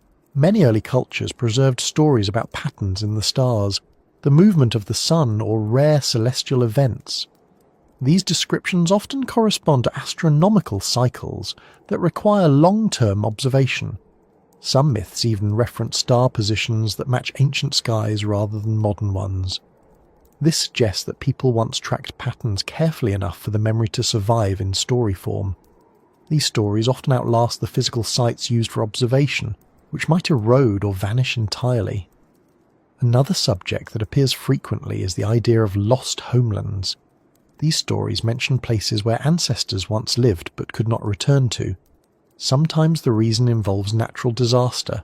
In other cases, the reason remains vague. These accounts hint at real migrations or displacements that occurred so long ago that only fragments of memory remain. If people moved quickly or over great distances, they may not have left behind durable archaeological evidence. The stories then become the only surviving record of those movements. Some myths describe early conflicts, not in the form of detailed battles, but as disruptions that changed the course of life. These conflicts might involve competing groups or escalating tensions that eventually broke communities apart. Archaeology sometimes identifies layers suggesting population decline or cultural fragmentation without clear signs of violence. The stories could reflect social pressures that cause people to disperse, shift lifestyles, or abandon traditions in ways that left little trace. There are also accounts of early knowledge that later generations viewed with confusion. These stories often involve ancestors who understood the land or sky in unusual ways. They might describe people who could predict weather or seasonal changes with accuracy. Modern interpretations sometimes exaggerate these abilities, but if early groups study patterns over longer periods than later groups, they might have developed profound knowledge that was gradually lost. Myths can compress complex practices into simple narratives, preserving only their essential form. Another type of story describes a period when everything changed at once. These stories often come from cultures with no contact between them, yet they contain similar features. They speak of sudden events that separated one age of humanity from another. Sometimes the change involves water, sometimes it involves fire, cold, or darkness. While these elements are symbolic, they might reflect real disruptions like rising sea levels, volcanic activity, droughts, or shifts in climate. Archaeologists sometimes find evidence of environmental change during the same periods when myths describe transformations. The physical record cannot capture how people experience these changes emotionally or socially, but the stories provide that missing context. Even myths about giants or unusually skilled ancestors may hold traces of real memories. These stories often reflect encounters with earlier populations whose habits, lifestyles, or technologies differed significantly. The exaggerated scale might not refer to physical size, but to perceived differences in ability or knowledge. When later generations encountered the remains of older structures or tools, they may have created stories to explain why those objects seemed beyond their own capabilities. Some traditions preserve detailed genealogies that trace back far beyond recorded history. While these genealogies are not literal, they sometimes encode information about migrations, alliances, or social shifts. Each repeated name may represent a group rather than an individual. These genealogies can span periods where the archaeological record becomes thin or silent. They offer continuity when the material evidence does not. Linguistic patterns also appear in myths. Certain phrases, names, or concepts remain embedded in stories long after their original meanings disappear. These linguistic remnants can reveal older layers of cultural memory. When the same linguistic elements appear in unrelated cultures, they hint at ancient connections now invisible archaeologically. Stories involving animals often preserve ecological knowledge. They describe migrations, behaviours, or habitats that match scientific reconstructions of ancient environments. These details persist even after those animals disappear or the ecosystems change. Myths can therefore offer indirect information about landscapes that vanished long ago. Other myths refer to an earlier time when people possessed understanding of sound, measurement, or observation that later generations lacked. These references align with archaeological anomalies where early technologies appear unexpectedly advanced. While myths exaggerate, they may reflect genuine memories of lost methods. There are also stories about individuals or groups who carried knowledge from one place to another, often across long distances. These accounts correspond loosely to patterns seen in genetics and linguistics. They may describe ancient movements that left little physical evidence but contributed to cultural development. Across all these examples, myths survive because they adapt. They retain the parts that are easy to remember, the parts that resonate emotionally, and the parts that connect to shared identity. The detailed explanations disappear, but the core experience remains. This survival allows myths to carry echoes of events far older than the archaeological record can easily capture. When comparing these stories to the physical gaps discussed earlier, they help fill in the outline. Myths do not provide exact dates or measurable evidence, but they offer context for abrupt changes, lost knowledge, ancient migrations, and environmental transformations. They show that early humans reacted to challenges in ways that left emotional imprints even when material traces vanished. As these stories accumulate across regions and eras, they form another layer of the missing past. They are not proof, but they are signals. They reveal memories of periods that archaeology struggles to document, pointing toward experiences that shaped humanity in ways still visible in culture today. Attempts to understand humanity's earliest knowledge often begin with the assumption that learning unfolded slowly. People observed their surroundings, experimented over generations, and gradually built new skills. But scattered throughout the ancient world are signs that early groups understood things they supposedly should not have known yet. These signs are not dramatic revelations or advanced inventions. They are small, persistent indicators that early humans possessed knowledge about the environment, the sky, materials, and navigation far earlier than expected. When examined closely, these hints raise questions about where such understanding originated, how it was passed on, and why it sometimes seems to appear fully formed before fading again. One of the clearest examples involves early awareness of celestial patterns. Many ancient sites contain alignments with the sun or moon, often so precise that they require long-term observation. These alignments appear in structures far older than any written calendar. Simple rings of stones, lines etched into rock, or openings in caves all show careful positioning relative to solstices or moon cycles. To create such alignments, people needed to track the sky for years, perhaps decades. They needed to notice that the sun rises at different points along the horizon throughout the year and then returns to the same points annually.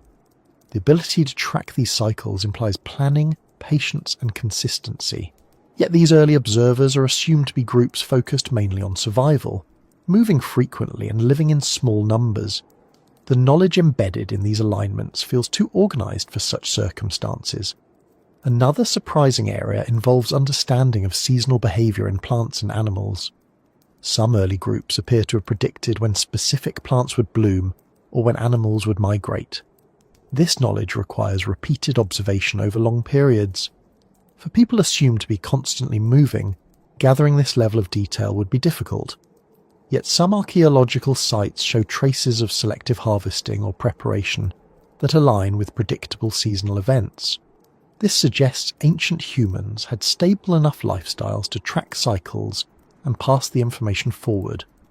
If that is the case, then the traditional view of early humans as primarily opportunistic gatherers becomes too limited. Navigation also presents puzzles. Artifacts found far from their source suggest early people travelled great distances or maintained networks of exchange.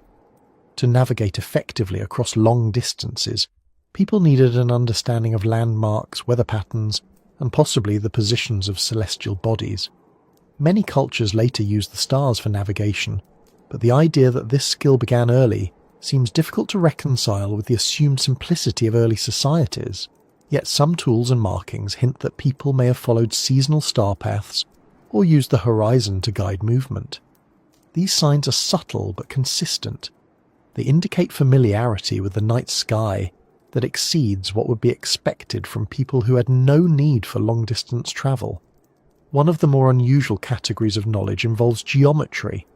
In certain regions, ancient communities arranged stones, dwellings, or even small mounds in patterns that reflect geometric thinking. They may not have used formal measurements, but they clearly understood consistent spacing and symmetry. Creating a circle of stones, for example, requires more than placing objects randomly. It requires understanding how to maintain equal distance from a central point. Evidence for such arrangements appears earlier than the timeline comfortably allows. They suggest a familiarity with spatial relationships and planning often attributed to later agricultural societies rather than the earliest groups. There are also hints that early people understood the behaviour of sound. At some ancient sites, stone walls or cave formations appear to amplify or focus sound in specific ways. These features might have been discovered accidentally, but in certain locations the positioning seems intentional. Early groups may have used these acoustic effects for communication or ceremony. Understanding how sound travels requires experimentation. While not advanced science, it reflects curiosity and awareness that does not always appear in the archaeological record. If these early communities paid enough attention to sound to incorporate it into their structures, then their understanding of the environment may have been more sophisticated than assumed. A separate category of knowledge relates to the ability to work with heat. Creating controlled heat for cooking or warmth is simple, but maintaining consistent temperatures for shaping stone or preparing pigments is not. Some early groups produce pigments that remain vibrant thousands of years later. These pigments involve mixtures heated at specific temperatures. Such mixtures require understanding how materials change under heat, even if that understanding was entirely practical rather than theoretical.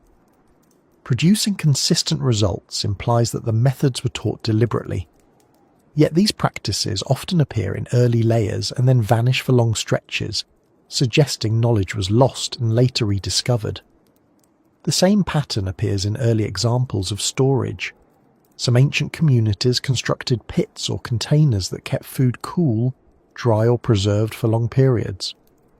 These storage features reflect an understanding of temperature, humidity, and decay. They also show long-term planning. If early people were capable of organising food storage, it suggests they were thinking ahead in ways that contradict the idea of constant mobility. Such storage often appears much earlier than agriculture, undermining the assumption that food preservation developed only after settled farming. Burial practices also carry signs of unexpected knowledge. In some regions, early burials include pigments, stones, or tools placed in positions that appear symbolic. These arrangements imply belief systems or ideas about death that require conceptual thinking. While belief itself is not technology, the consistency of burial patterns indicates that people were teaching these ideas across generations. The sophistication of some burial traditions challenges assumptions about the cognitive development of early humans. They suggest people may have held social structures or shared values more complex than the timeline predicts. Another surprising area of knowledge involves early water management. In several locations, ancient groups created small channels or barriers to guide water. These systems may not have been large or elaborate, but they demonstrate awareness of hydrology. Understanding how water moves requires observation and planning. Some communities use gravel to improve drainage or place stones to stabilize paths near water sources. These techniques appear before the development of large agricultural societies. Their presence suggests that early humans understood their environment well enough to manipulate it intentionally. Mapping and representation also raise questions. Some ancient carvings or markings resemble maps of local landscapes. They show rivers, hills, or paths in simplified form. Interpreting these markings is challenging because many are abstract, yet some match geographical features closely enough to suggest they were intentional representations.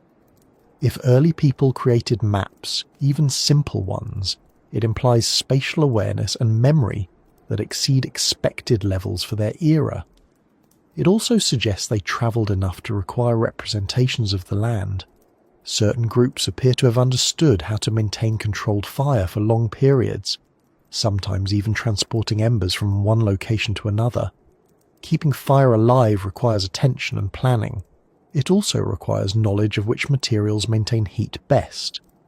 This practice indicates that early people developed strategies for ensuring warmth and cooking, even when conditions made fire starting difficult.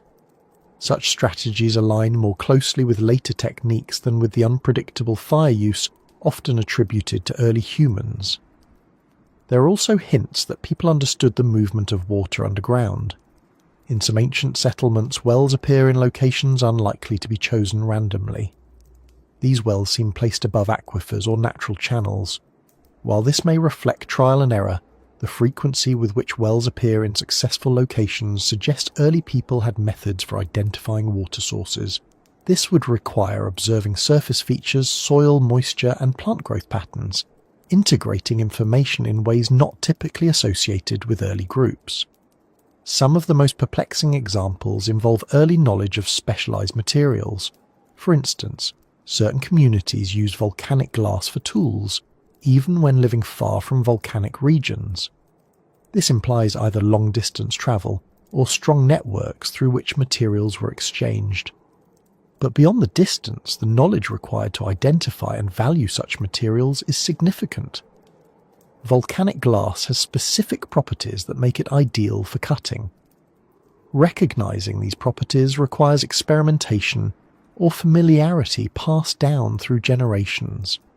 Another surprising area involves early knowledge of animals.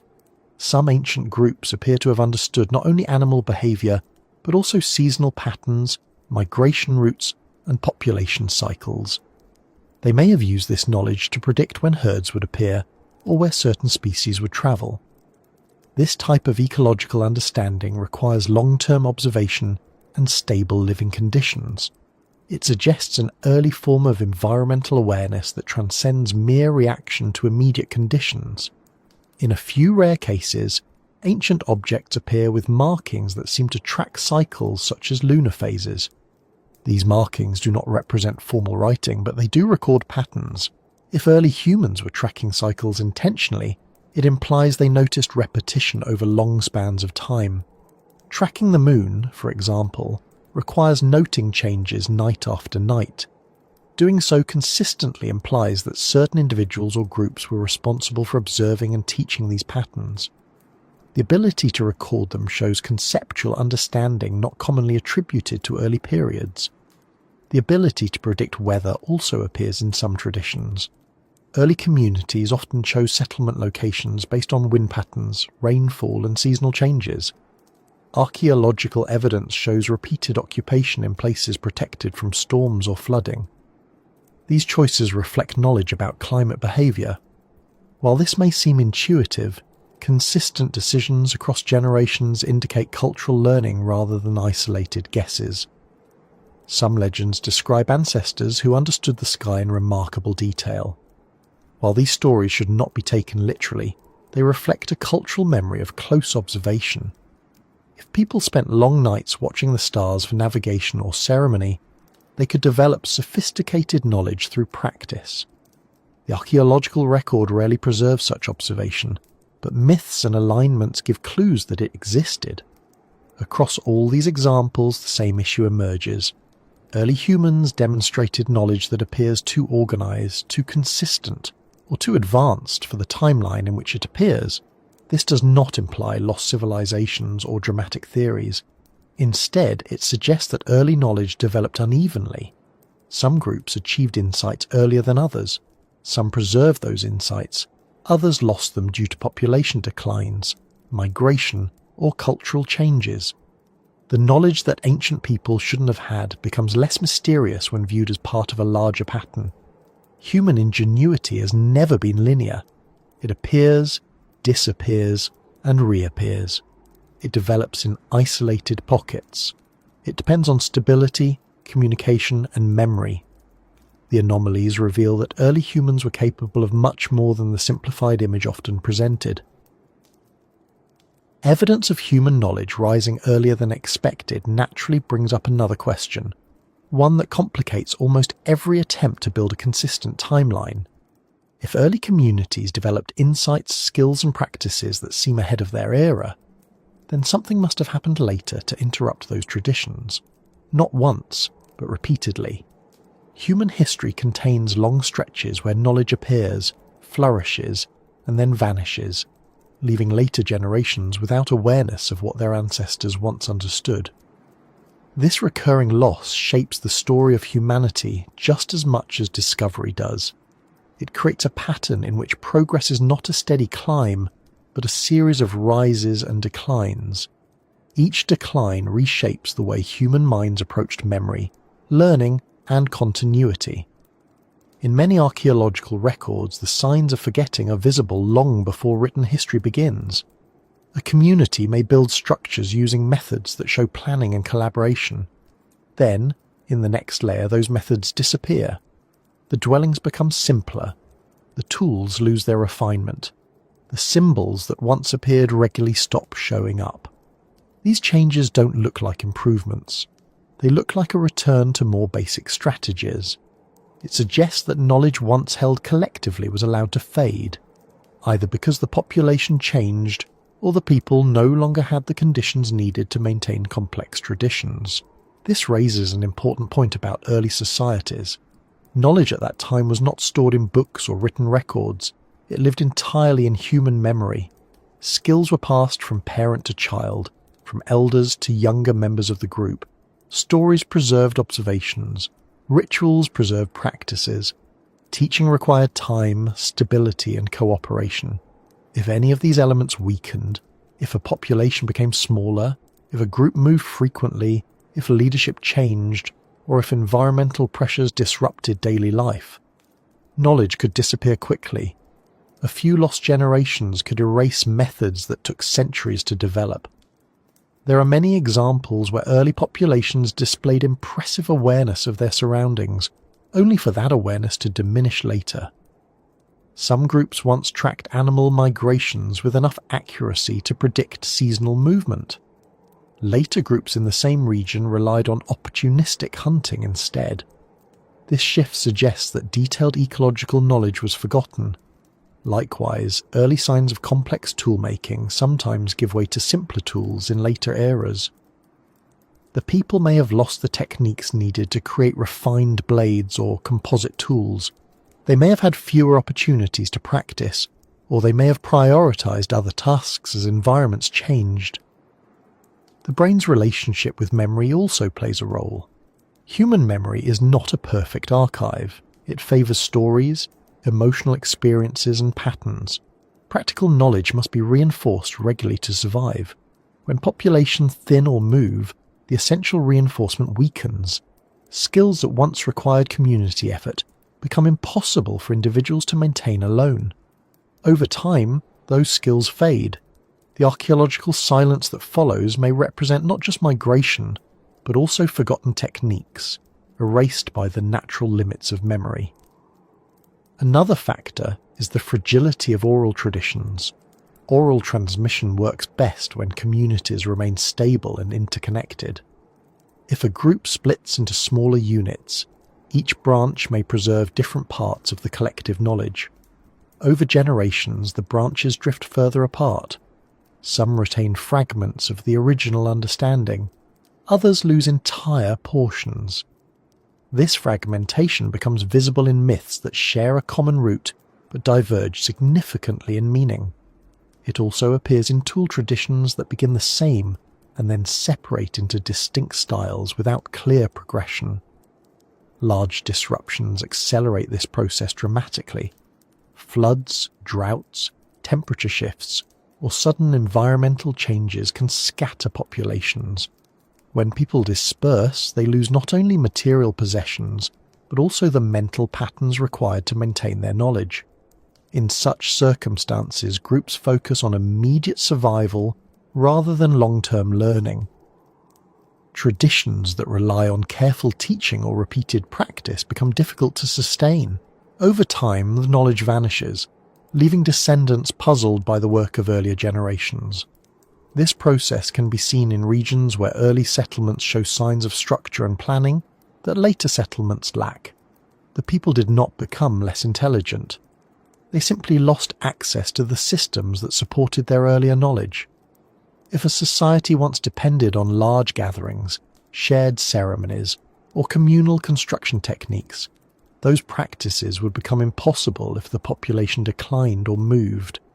Without the social framework, the knowledge embedded in those activities faded. Even more striking is the loss of symbolic knowledge. Patterns carved into stones, painted on cave walls, or embedded in rituals often served as memory aids. They helped preserve information about seasons, migration, weather, or shared stories. When those symbols disappear from the archaeological record, it suggests that the communities either no longer understood their meaning or no longer saw value in preserving it.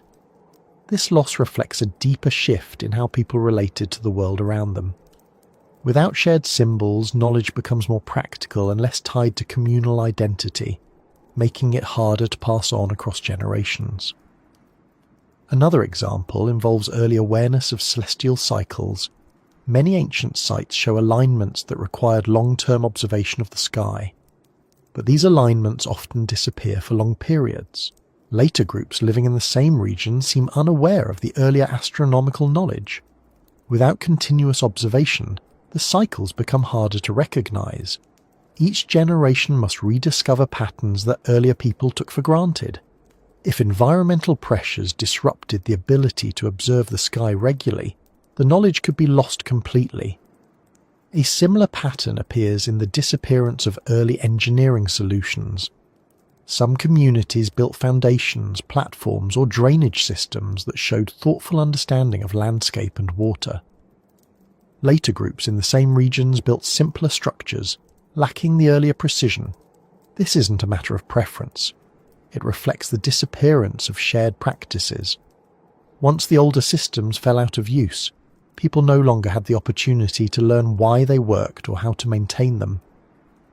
The knowledge faded naturally, silently, without dramatic events. There are also signs that early people understood certain plant or animal behaviours that later populations forgot.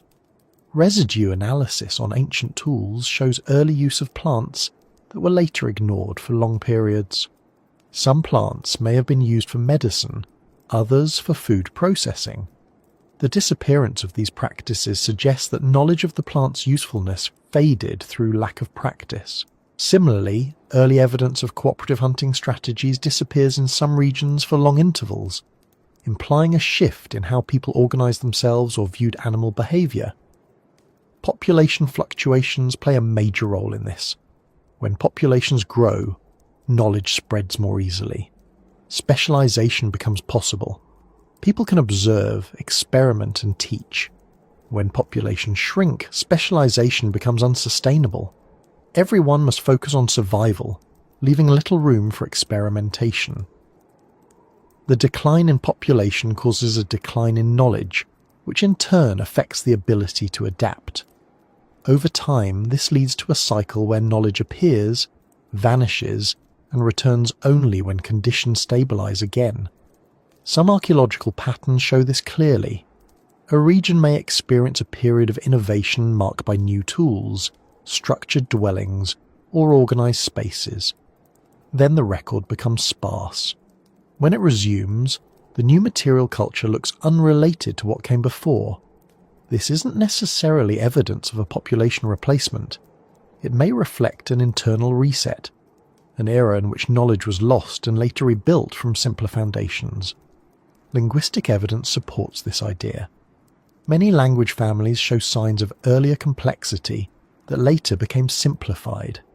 Inflections, tones, or grammatical structures may disappear over time as populations fragment or shift.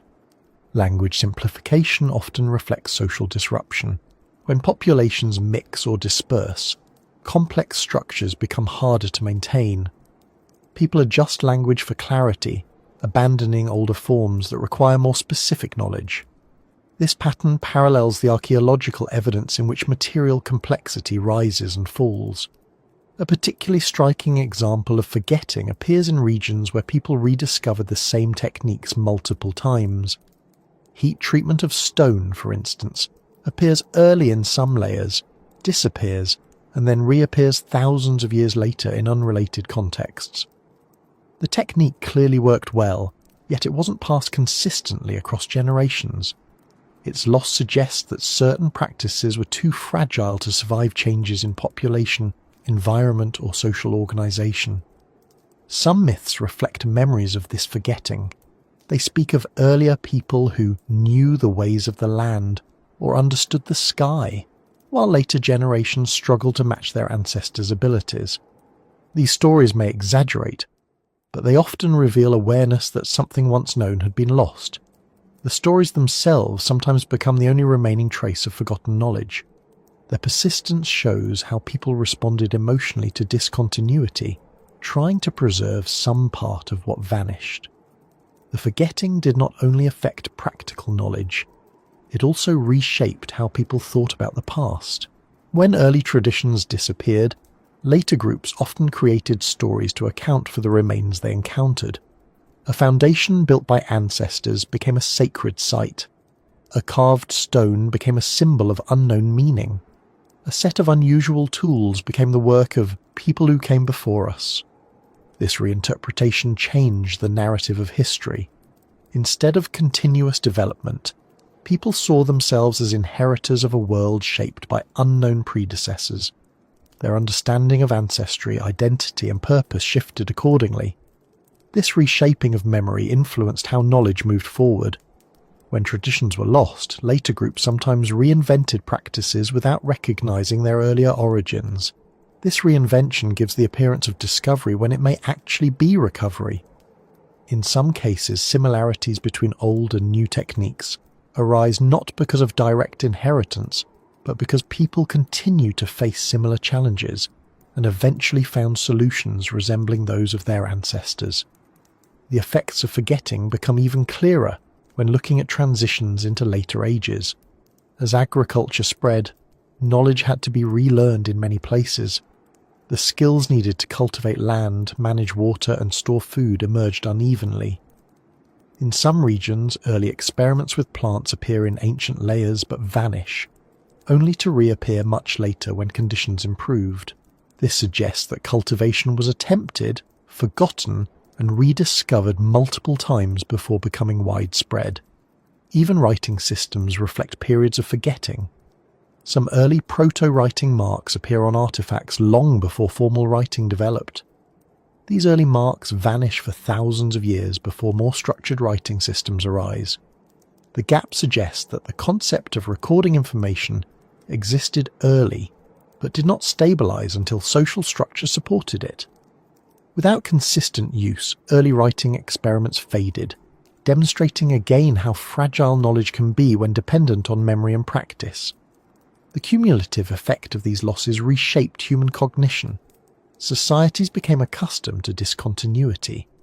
They learned to adapt, rebuild, and reinterpret rather than rely on unbroken tradition. This flexibility became one of humanity's defining traits. The ability to recreate knowledge after losing it allowed humans to survive disruptions, migrations, and environmental changes. Forgetting did not weaken humanity.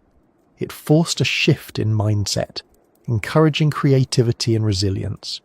At the same time, these cycles of forgetting make the ancient world difficult to understand.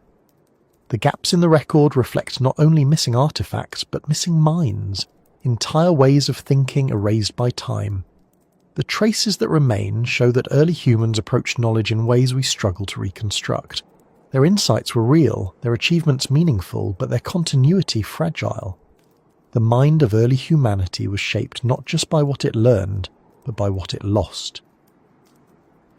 Across the world, there are places where the land seems to hold more memory than the societies that once lived on it. These landscapes preserve patterns, shapes, and marks that remain long after the people who created them disappeared or forgot their purpose. Unlike artifacts that can be moved or shelters that can erode, the land itself keeps traces of activity in its contours, soil layers, vegetation patterns, and hidden formations beneath the surface. These traces persist through generations, and even when the knowledge that shaped them fades, the land quietly stores the evidence.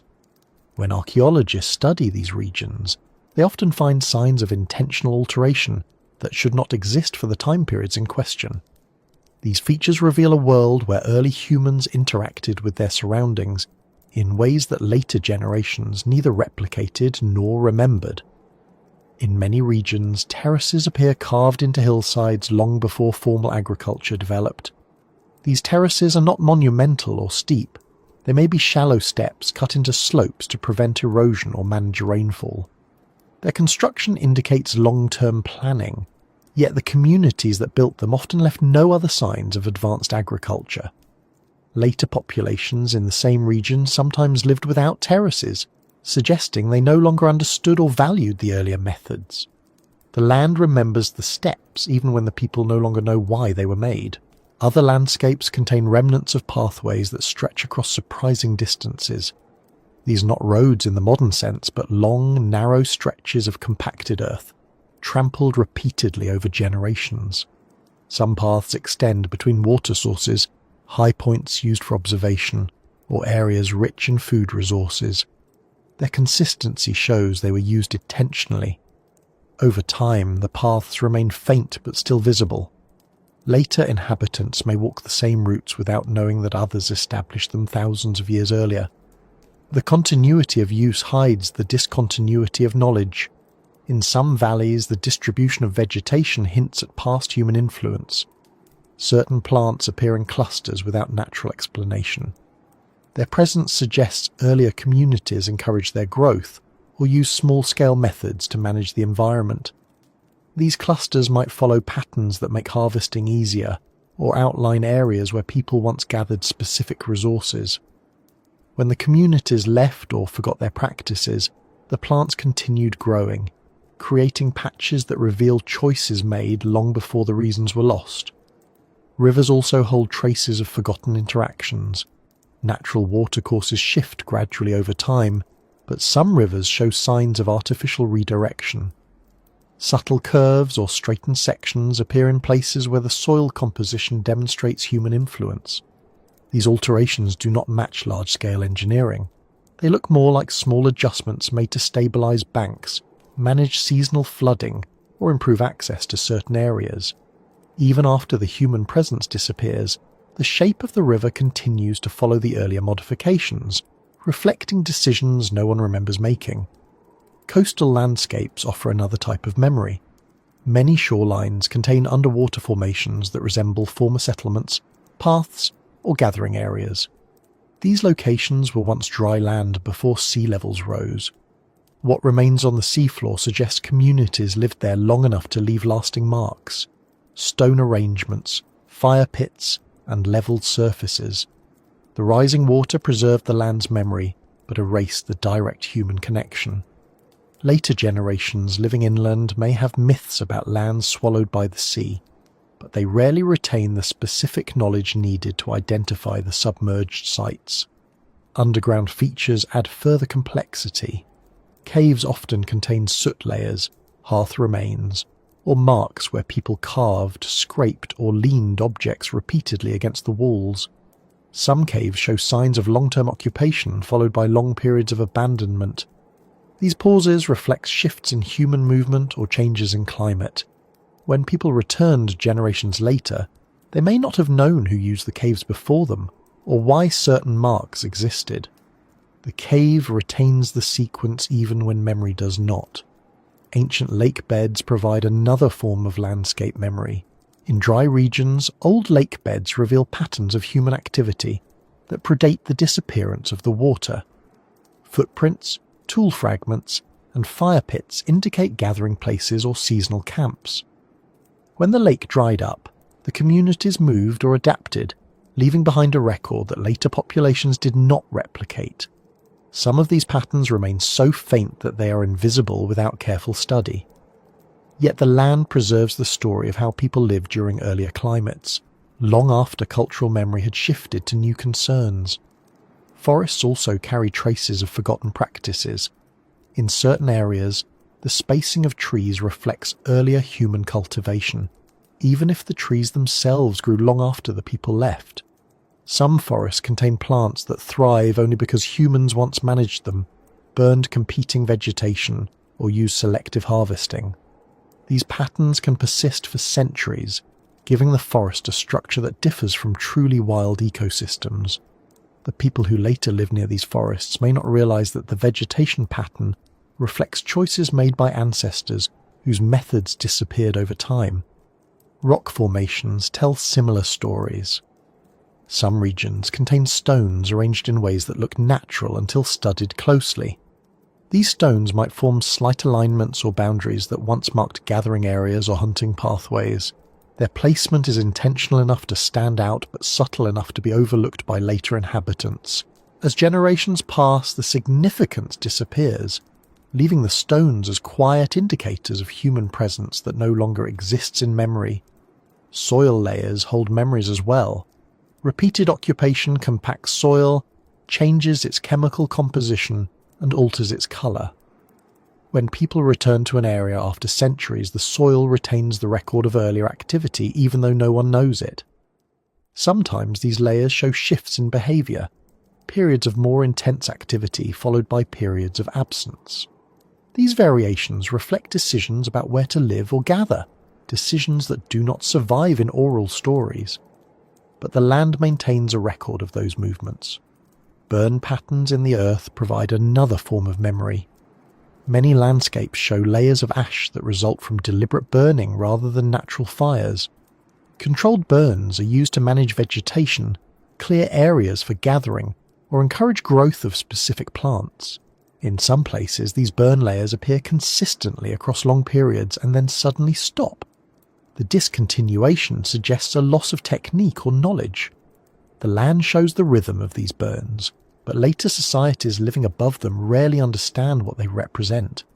There are also areas where ancient water collection systems remain visible even after their purpose has been forgotten. Shallow depressions, channels, or stone-lined pits might indicate methods of gathering rainwater or storing it for dry seasons.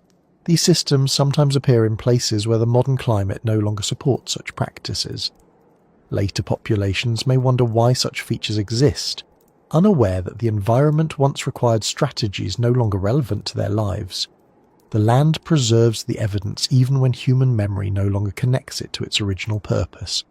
Another example involves migration routes shaped by earlier inhabitants. Some wildlife paths follow ancient human routes, creating corridors that persist through centuries. Animals choose these paths because they offer easier movement through the terrain, unaware that humans once cleared them or used them for seasonal travel. When archaeologists trace these routes backward, they find signs of earlier human presence. Later people living near these areas often use different routes, leaving the older paths as relics known only to the landscape. In certain regions, ancient quarries reveal knowledge that vanished long before later communities developed their own resource extraction techniques.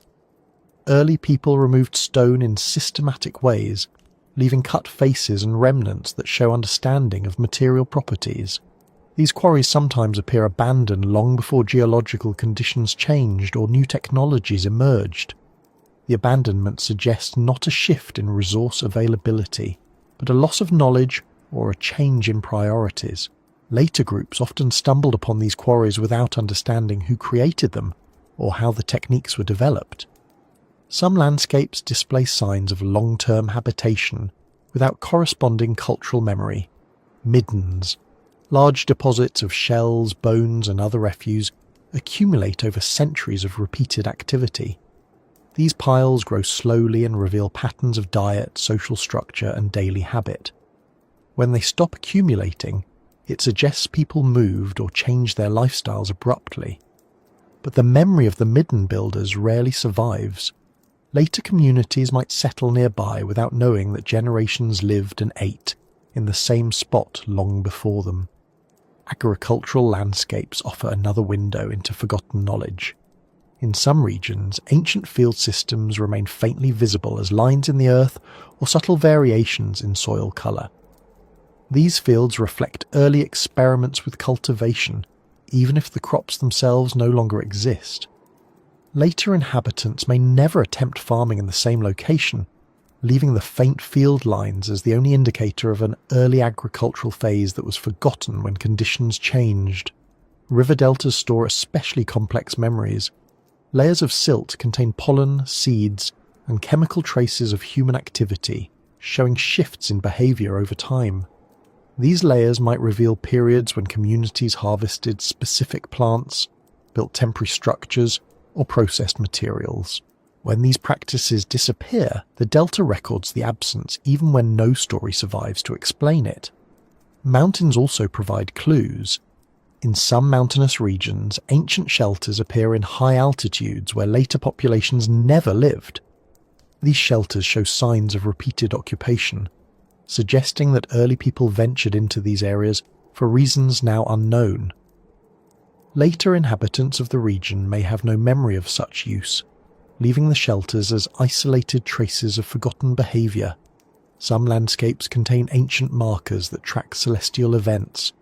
These markers may involve small stone positions or narrow openings that align with sunrise on specific days. While these features can seem insignificant, they demonstrate long-term observation. When later populations live in the same region without tracking the sky, the markers become mysterious. The land retains the astronomical memory even when cultural knowledge of the sky fades.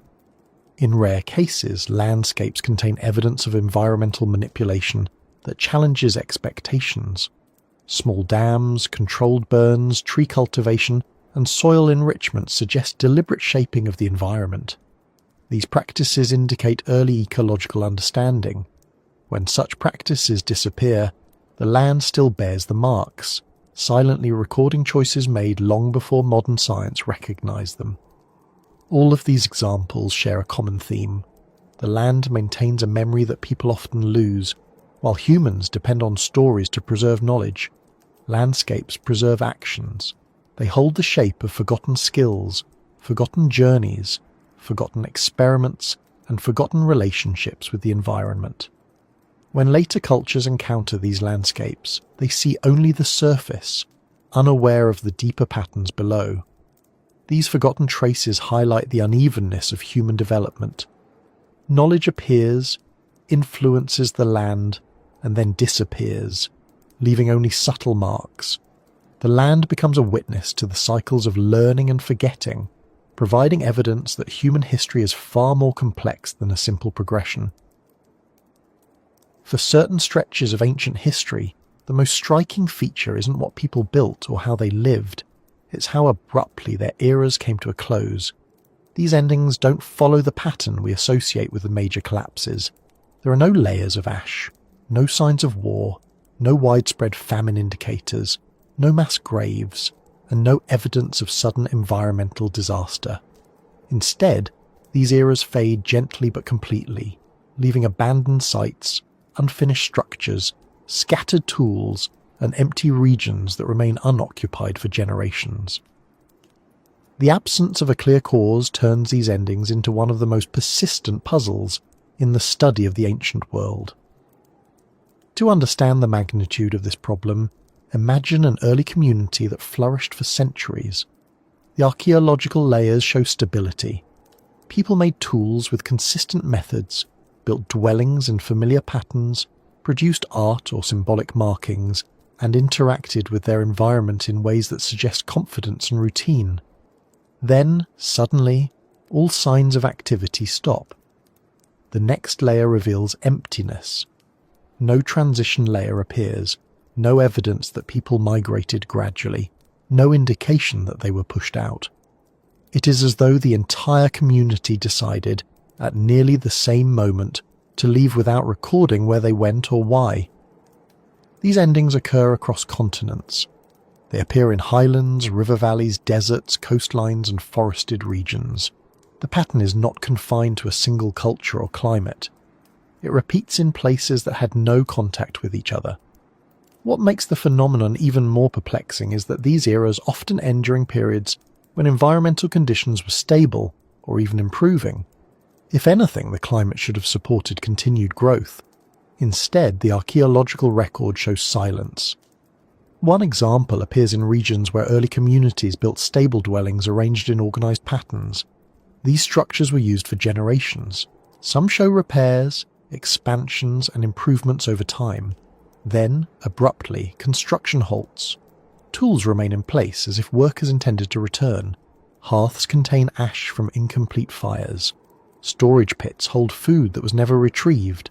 Yet no signs suggest panic or destruction. Everything simply stops. Later populations sometimes settle nearby, but they never rebuild the earlier structures or continue the earlier traditions. They act as though they have no connection to the people who once lived there. Another case involves regions where early agriculture appeared earlier than expected. These communities experimented with plant cultivation, irrigation, or controlled burning. Archaeologists see the early stages of farming developing slowly, demonstrating growing familiarity with the environment. Then, without warning, the evidence of cultivation disappears. The land returns to a more natural state. The tools associated with farming vanish. Later populations reintroduce cultivation much later, with no sign that they inherited the earlier knowledge. This suggests the end of an agricultural phase that was entirely forgotten, not simply abandoned temporarily. There are places where early groups developed distinctive artistic traditions. Cave paintings, carvings, figurines, and decorative patterns appear in consistent forms across centuries. Each generation maintains the tradition, adding new variations that reflect subtle changes in style. Then the tradition ends. Later communities create entirely different art, with no apparent influence from the earlier style. This suggests a discontinuity in cultural identity, as if the memory of the earlier tradition vanished along with the people who practiced it. In some regions, trade networks formed earlier than expected. Materials from distant areas appear in early layers, shells from coastal zones found in inland settlements, exotic stones appearing far from their sources, pigments travelling across mountains. The presence of these materials indicates widespread interaction, but these networks dissolve abruptly. Trade materials disappear. Settlements become more isolated. Later populations rely on local resources only. The loss of long-distance networks implies a major social change, yet the reason remains unclear. Another striking example involves the design of early shelters. In certain regions, early communities built dwellings using complex methods, interlocking stones, wooden supports arranged in specific patterns, or floors stabilized with layers of earth and organic material. These methods reflect accumulated skill. But after the abrupt ending of the era, later groups built much simpler shelters, lacking the earlier refinement. This backward shift suggests the earlier knowledge was not passed forward, reinforcing the idea of a sudden cultural break. Some of the most puzzling endings appear in populations that left behind carefully planned communal spaces. These spaces might include gathering platforms, storage buildings, or meeting areas. The arrangement suggests a society that valued coordination and shared activity. Yet these communal spaces often show no signs of damage or conflict. They are simply abandoned. When archaeologists examine the layers above these sites, they find either complete emptiness or evidence of entirely different cultural practices. It's as if the organising principles of the earlier society disappeared in a single generation. In other areas, technological experimentation appears to rise suddenly, suggesting a brief period of innovation only to disappear before reaching its full potential. For example, a group may experiment with advanced heat treatment of stone, achieving results that demonstrate precision and control. Then the technique vanishes. Later populations produce tools using much simpler methods. This suggests that the early innovation was not part of a stable cultural tradition, but rather a short-lived phase that ended abruptly and left no lasting legacy. Population genetics adds to the puzzle. In some regions, genetic data shows continuity across long periods, indicating that populations remained in place. Yet the archaeological record shows abrupt cultural endings. This suggests that the people did not disappear, but their traditions did. Something changed in their mindset, organization, or behavior that caused them to abandon earlier practices. Understanding what could lead to such shifts requires looking beyond environmental explanations. Environmental factors, while always relevant, do not fully explain these endings. Some regions experience stable climates throughout the silent intervals. Others show minor fluctuations that early populations had already adapted to before.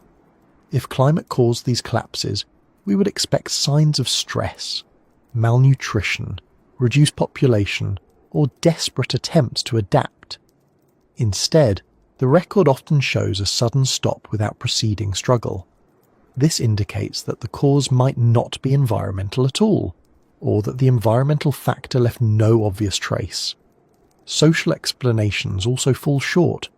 If conflict caused these endings, weapons or defensive structures should appear. If disease caused the decline, mass graves or biological markers might be expected. Neither appears consistently. The archaeological record rarely shows evidence of violence or health crises during these abrupt endings. In many cases, the sites look untouched. People simply walked away. One possibility involves internal social restructuring. Early groups relied heavily on shared knowledge and communal cooperation. If a key individual died without passing on essential knowledge, or if a shift in leadership disrupted traditional teaching practices, the society could lose the capacity to maintain earlier systems. Without written records, knowledge held by a few individuals becomes vulnerable. But for such an event to reshape entire regions, it would need to occur across multiple communities simultaneously, or within societies facing similar pressures. Another possibility involves changes in mobility. Early groups often shifted between settled and mobile lifestyles, depending on environmental conditions. If a population returned to nomadism, it might leave behind settlements that once reflected stability. Over generations, as people moved more frequently, they might forget earlier building techniques. Their focus would shift towards survival strategies that did not require permanent structures. This could lead to the abandonment of entire villages without conflict or disaster. There are also cases where ideological changes may have played a role. Early symbolic traditions sometimes disappear abruptly, indicating a shift in worldview. If a society changed its beliefs, practices tied to those beliefs might be discarded. This could include settlement patterns, burial arrangements, or artistic traditions. Such shifts may not leave clear material evidence, but they could drastically reshape how people lived. Some researchers propose that memories of earlier eras may have persisted in myths even when material practices vanished. Stories about lost ages, forgotten peoples, or dramatic transformations may reflect real shifts in cultural identity. These stories, preserved orally, show that people were aware that their ancestors lived differently, even if they no longer understood how or why. The absence of material continuity strengthens the idea that the era ended psychologically as well as physically. Another interesting pattern appears in regions where the environment changed slowly, but not catastrophically. Small shifts in rainfall, temperature, or vegetation may have altered resource availability enough to disrupt traditional practices without causing immediate crisis. If a community depended heavily on a specific resource that became less reliable, they might abandon their settlement and move elsewhere. The shift could occur quietly, leaving little trace.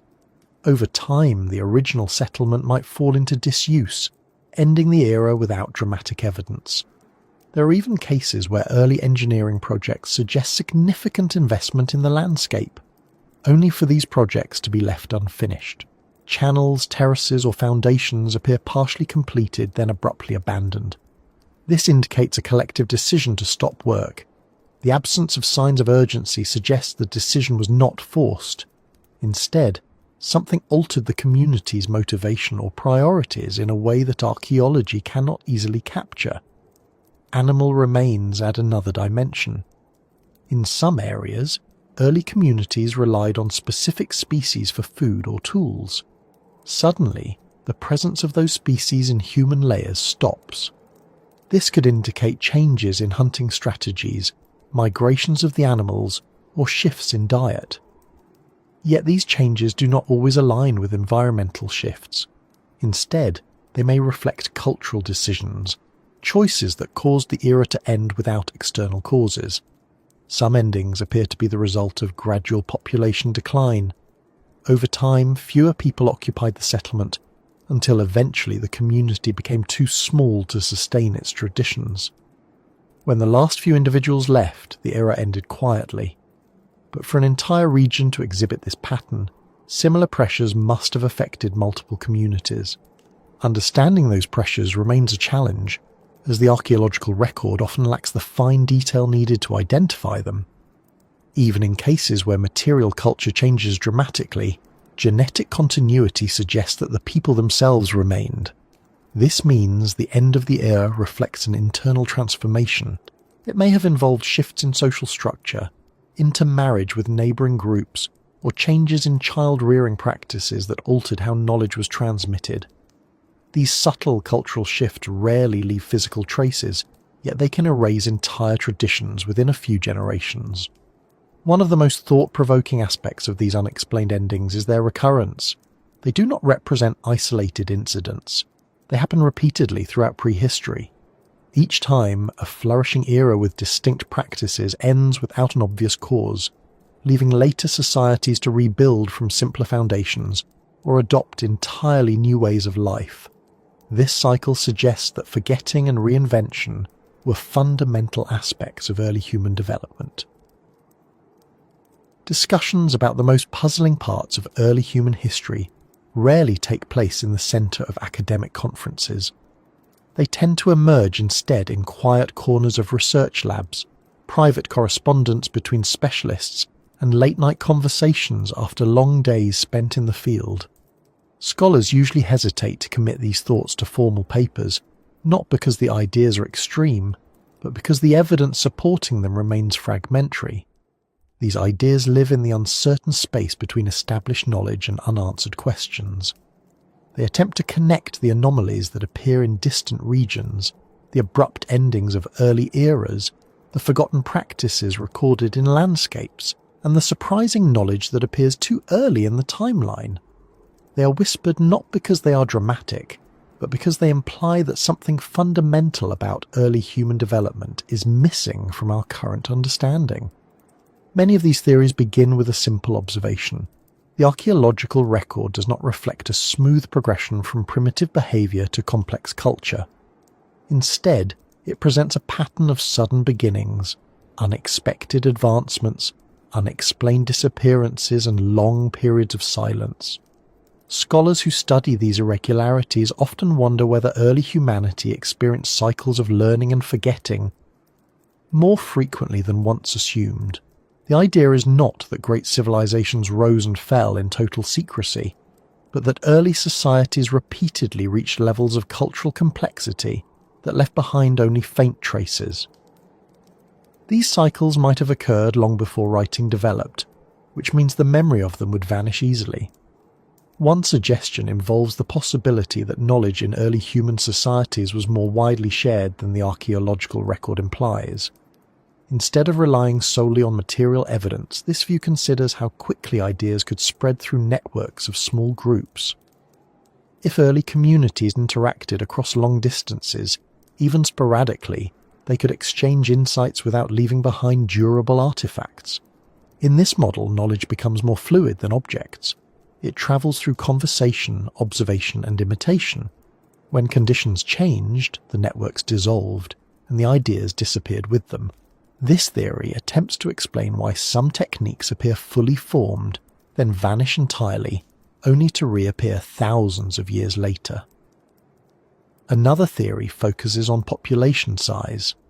Early human populations were often small and widely dispersed. When populations shrink, cultural knowledge becomes fragile. Scholars sometimes suggest that certain bursts of innovation might have occurred in groups too small to preserve those innovations once their numbers declined.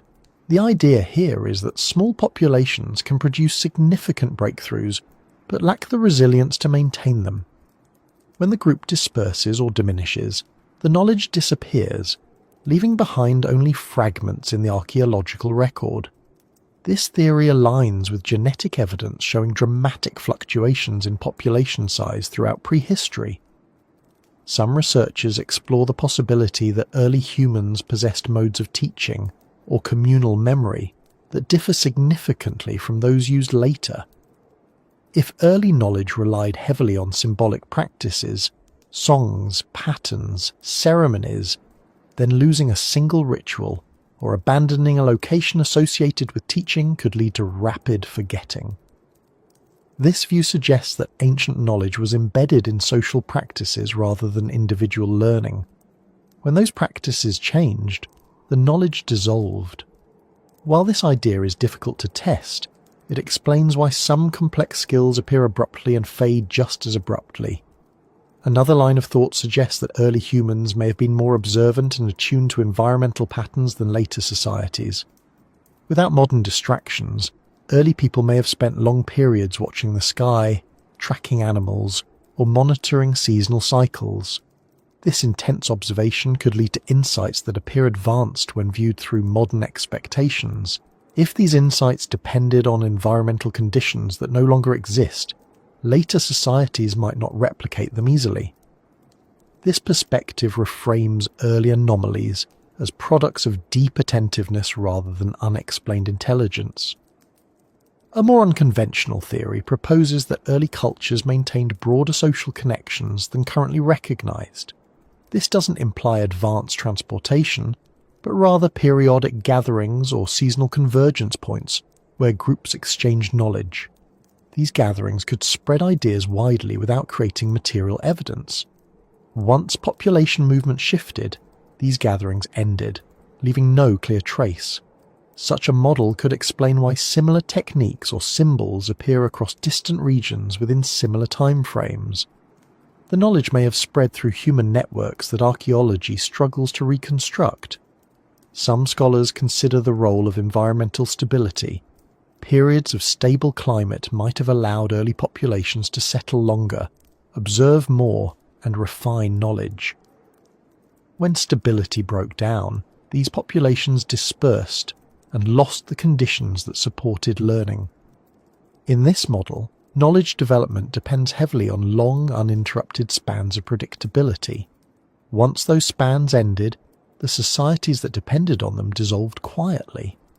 This theory fits regions where the archaeological record shows sudden endings during periods of subtle environmental change rather than catastrophic events. There are also theories focusing on cognitive development. These ideas suggest that early humans may have had mental capacities that express differently from modern cognition. This does not imply superiority or inferiority, but differences in how memory, attention, and observation were prioritized. Some anthropologists speculate that early human minds may have been especially skilled at noticing natural patterns or interpreting subtle cues in the landscape. As societies grew more complex, attention shifted toward new priorities, altering the way knowledge was perceived and preserved. This slow shift in cognitive emphasis might explain why certain types of early knowledge seem surprisingly refined yet fail to persist. A related idea involves the concept of knowledge loss as an evolutionary strategy. In some models, forgetting unnecessary information helps species adapt by freeing cognitive resources. If early humans relied on flexible behavior rather than long-term planning, they may have discarded knowledge that no longer served immediate needs. This could result in abrupt endings to certain traditions without any external cause. While speculative, the theory recognizes that forgetting is an active part of cognition, rather than a passive failure. Another group of scholars explores the possibility that early humans experienced social restructurings that archaeology cannot easily detect. These restructurings might include shifts in hierarchy, roles, or cooperation that changed how knowledge was passed on. For example, a leader who emphasized certain practices could influence an entire community. If that leadership changed, core practices might disappear quickly. Without written records, such social transformations appear only indirectly through the material record's gaps. Some theories revolve around the idea of selective memory within communities. Early humans may have chosen to preserve certain practices while discarding others deliberately. Cultural choices, rather than loss, could explain why some symbolic traditions persist while technical knowledge fades. Communities may have prioritized identity-building practices over more practical ones, leading to the survival of myths but not methods. This interpretation reframes forgetting as a cultural choice, rather than an unavoidable consequence of disruption. A few researchers explore the possibility of external influences, though not in the sensational ways often portrayed in popular culture. Instead, these theories examine how interactions with migrating groups or neighbouring populations might have introduced new ideas temporarily. These ideas could spark innovations that disappear when the interactions end. The neighbouring group may not have settled permanently, leaving limited archaeological evidence of their presence. This framework explains how certain knowledge appears abruptly, without requiring large-scale migration or dramatic cultural replacement. Some of the more controversial theories ask whether we misunderstand the scale of early human mobility. If people travelled farther or more frequently than expected, they could have exchanged knowledge widely without leaving dense settlement patterns. Long-distance travel does not always produce significant artefacts. A group passing through a region may leave only faint traces. If early humans were more mobile than assumed, they could have created networks of knowledge that archaeology struggles to detect. There are also hypotheses involving psychological responses to environmental change. When landscapes altered slowly, early humans may have interpreted these changes symbolically rather than practically. These interpretations could influence behaviour in ways that do not leave material evidence. For example, a slight shift in river patterns might lead communities to relocate for reasons tied to belief rather than survival. The relocation would end an era without leaving signs of stress, creating the appearance of an unexplained disappearance. Some researchers examine how early humans managed risk. In unpredictable environments, societies may adopt strategies that prioritize flexibility. If an era's methods made sense only under stable conditions, a shift in risk perception could cause people to abandon them suddenly. This could explain why complex practices sometimes end without clear external pressure. The decision to stop may have been rooted in a change in perceived danger, not actual danger. Another idea explores how early people responded to generational turnover. If each generation modified traditions based on immediate needs, long-term continuity would be fragile. The cumulative effect of small changes might eventually lead to the disappearance of entire practices. This gradual erosion of knowledge could create abrupt endings in the archaeological record, even if the change felt natural to those living through it. There are even theories involving the role of luck. Some breakthroughs may have been the result of chance, an unusually skilled individual, an exceptionally stable local environment, or a rare combination of resources. When the circumstances changed, the knowledge could disappear simply because it had never been widely distributed. While not a satisfying explanation on its own, chance may contribute to the unevenness of early development. Most of these theories share one underlying theme. The archaeological record captures only the material residue of human activity, not the cognitive, social, or emotional forces that shaped it. Early humans lived in a world where knowledge depended on memory, cooperation, and continuity, all of which can fail quietly. Scholars whisper about these theories because none of them fully solve the puzzle. Each idea explains part of the mystery, but none explains all of it. Instead, the combined weight of these theories suggests that the missing chapter of human history may not be a single event or lost civilization, but a recurring pattern of rising and fading knowledge shaped by forces that leave only faint marks in the ground. When all the scattered clues are brought together, a strange kind of responsibility begins to take shape. Not the responsibility of solving everything or forcing the past to fit a particular narrative, but the responsibility of acknowledging how much remains unknown. As each unexplained pattern accumulates, abrupt endings, forgotten techniques, vanished eras, myths that echo environments long gone, landscapes that preserve traces people no longer understand, the collective weight forms a question that does not belong to archaeologists alone. It belongs to anyone trying to understand how humans became what they are. The missing pieces of early history do not just describe a distant world.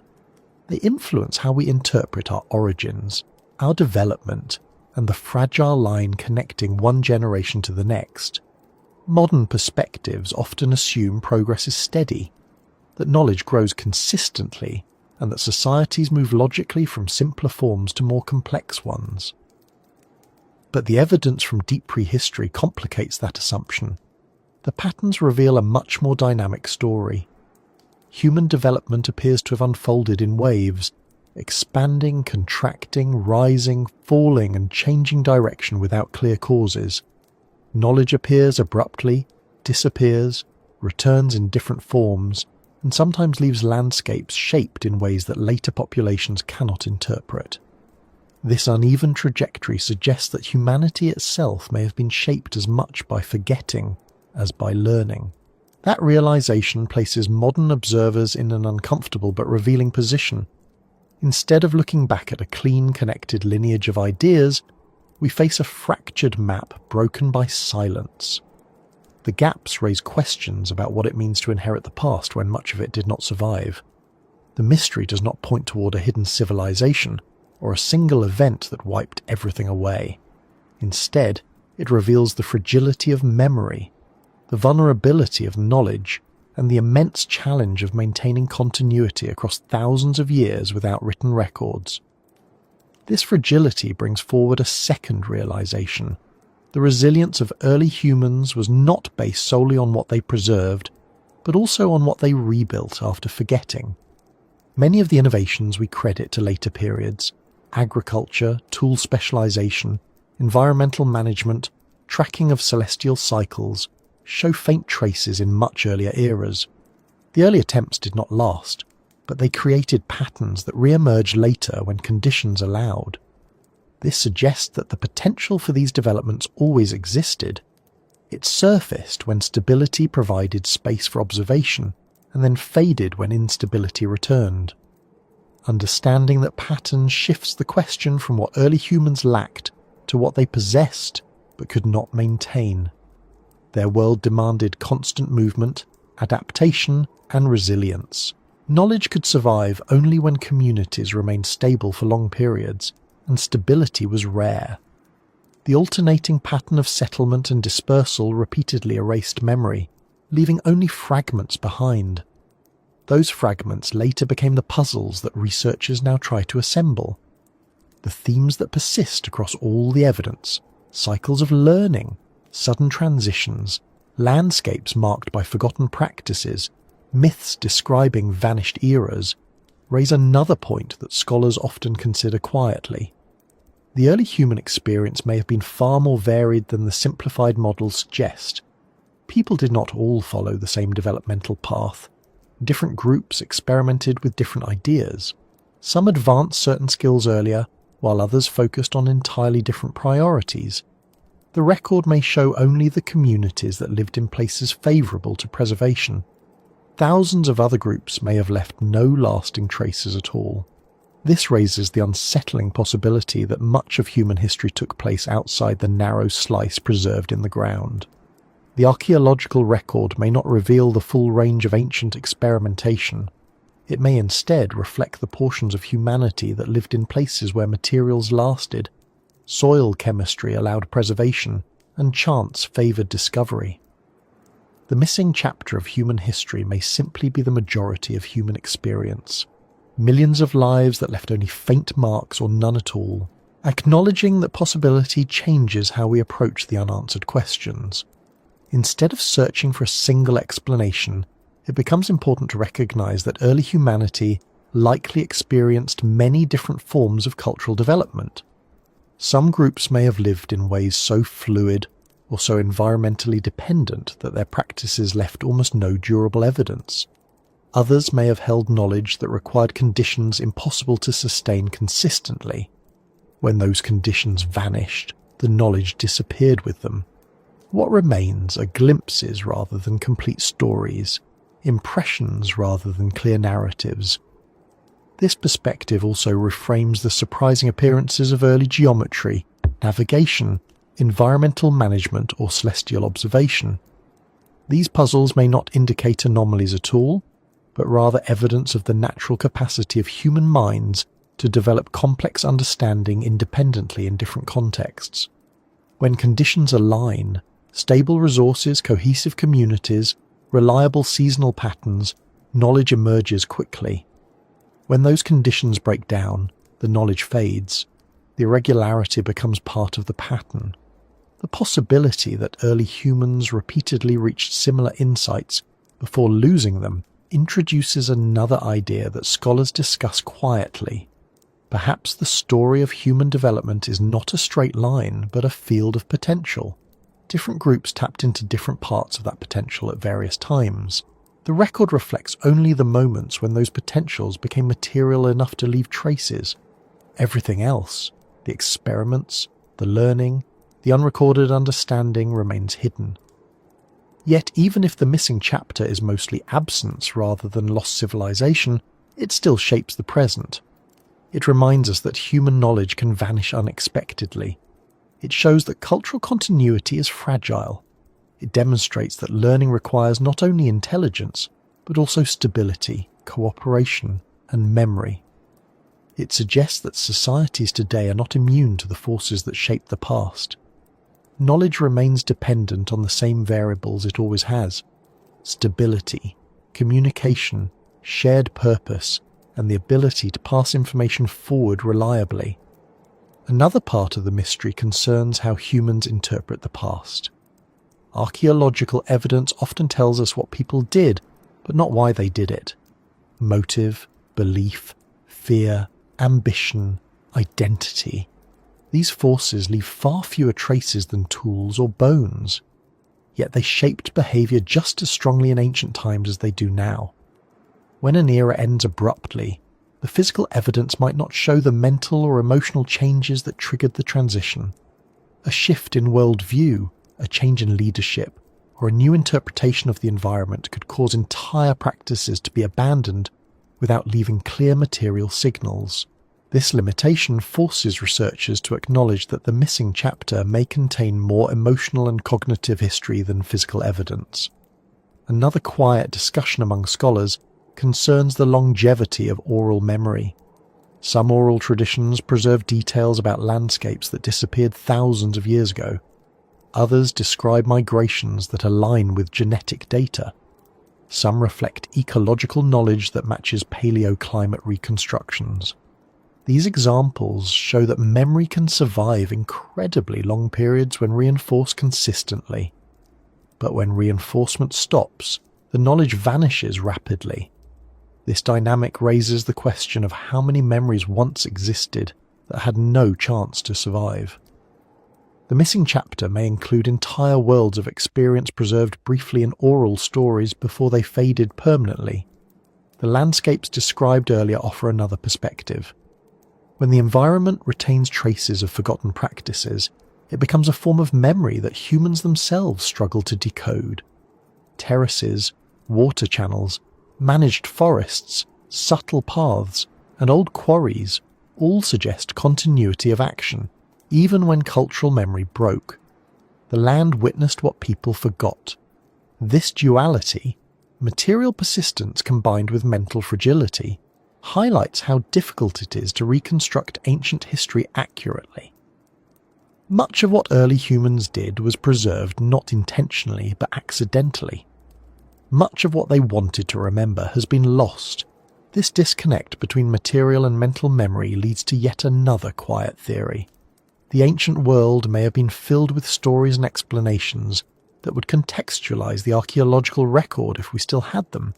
But because those stories existed only in spoken form, they disappeared during periods of population decline, migration, or cultural disruption. The missing chapter may be less about lost achievements and more about lost explanations. Without those explanations, even simple practices appear mysterious. When scholars piece together the evidence, they face the ongoing challenge of interpretation. Every artifact is incomplete. Every layer is fragmentary. The record is rich but selective. Understanding why knowledge rose, fell, and reappeared requires imagination tempered by restraint. It requires acknowledging the limits of material evidence while recognizing the complexity of human behavior. It requires holding space for uncertainty while still attempting to map the broader pattern. That broader pattern does not describe a hidden civilization or a singular missing era. Instead, it describes a world where small groups developed deep understanding of their environments, only to lose that understanding when circumstances changed. It describes societies that built stable traditions, then abandoned them quietly. It describes waves of knowledge that left traces only when conditions allowed. It describes periods when human populations became small enough that knowledge could vanish completely, followed by periods when populations grew and rediscovered ideas their ancestors once knew. This cyclical pattern forms the core of the mystery that becomes ours to carry. It challenges modern assumptions about progress. It invites humility in the face of complexity. It reminds us that history is not a steady climb, but a fragile network of attempts, some successful, some forgotten, many invisible. The missing chapter is not a single lost story, but a reminder that our understanding of humanity remains incomplete. And because it is incomplete, the questions continue. They pass from one generation of researchers to the next, each group adding new discoveries while leaving others unresolved. The mystery becomes part of how we study the past, part of how we imagine the future, and part of how we understand ourselves.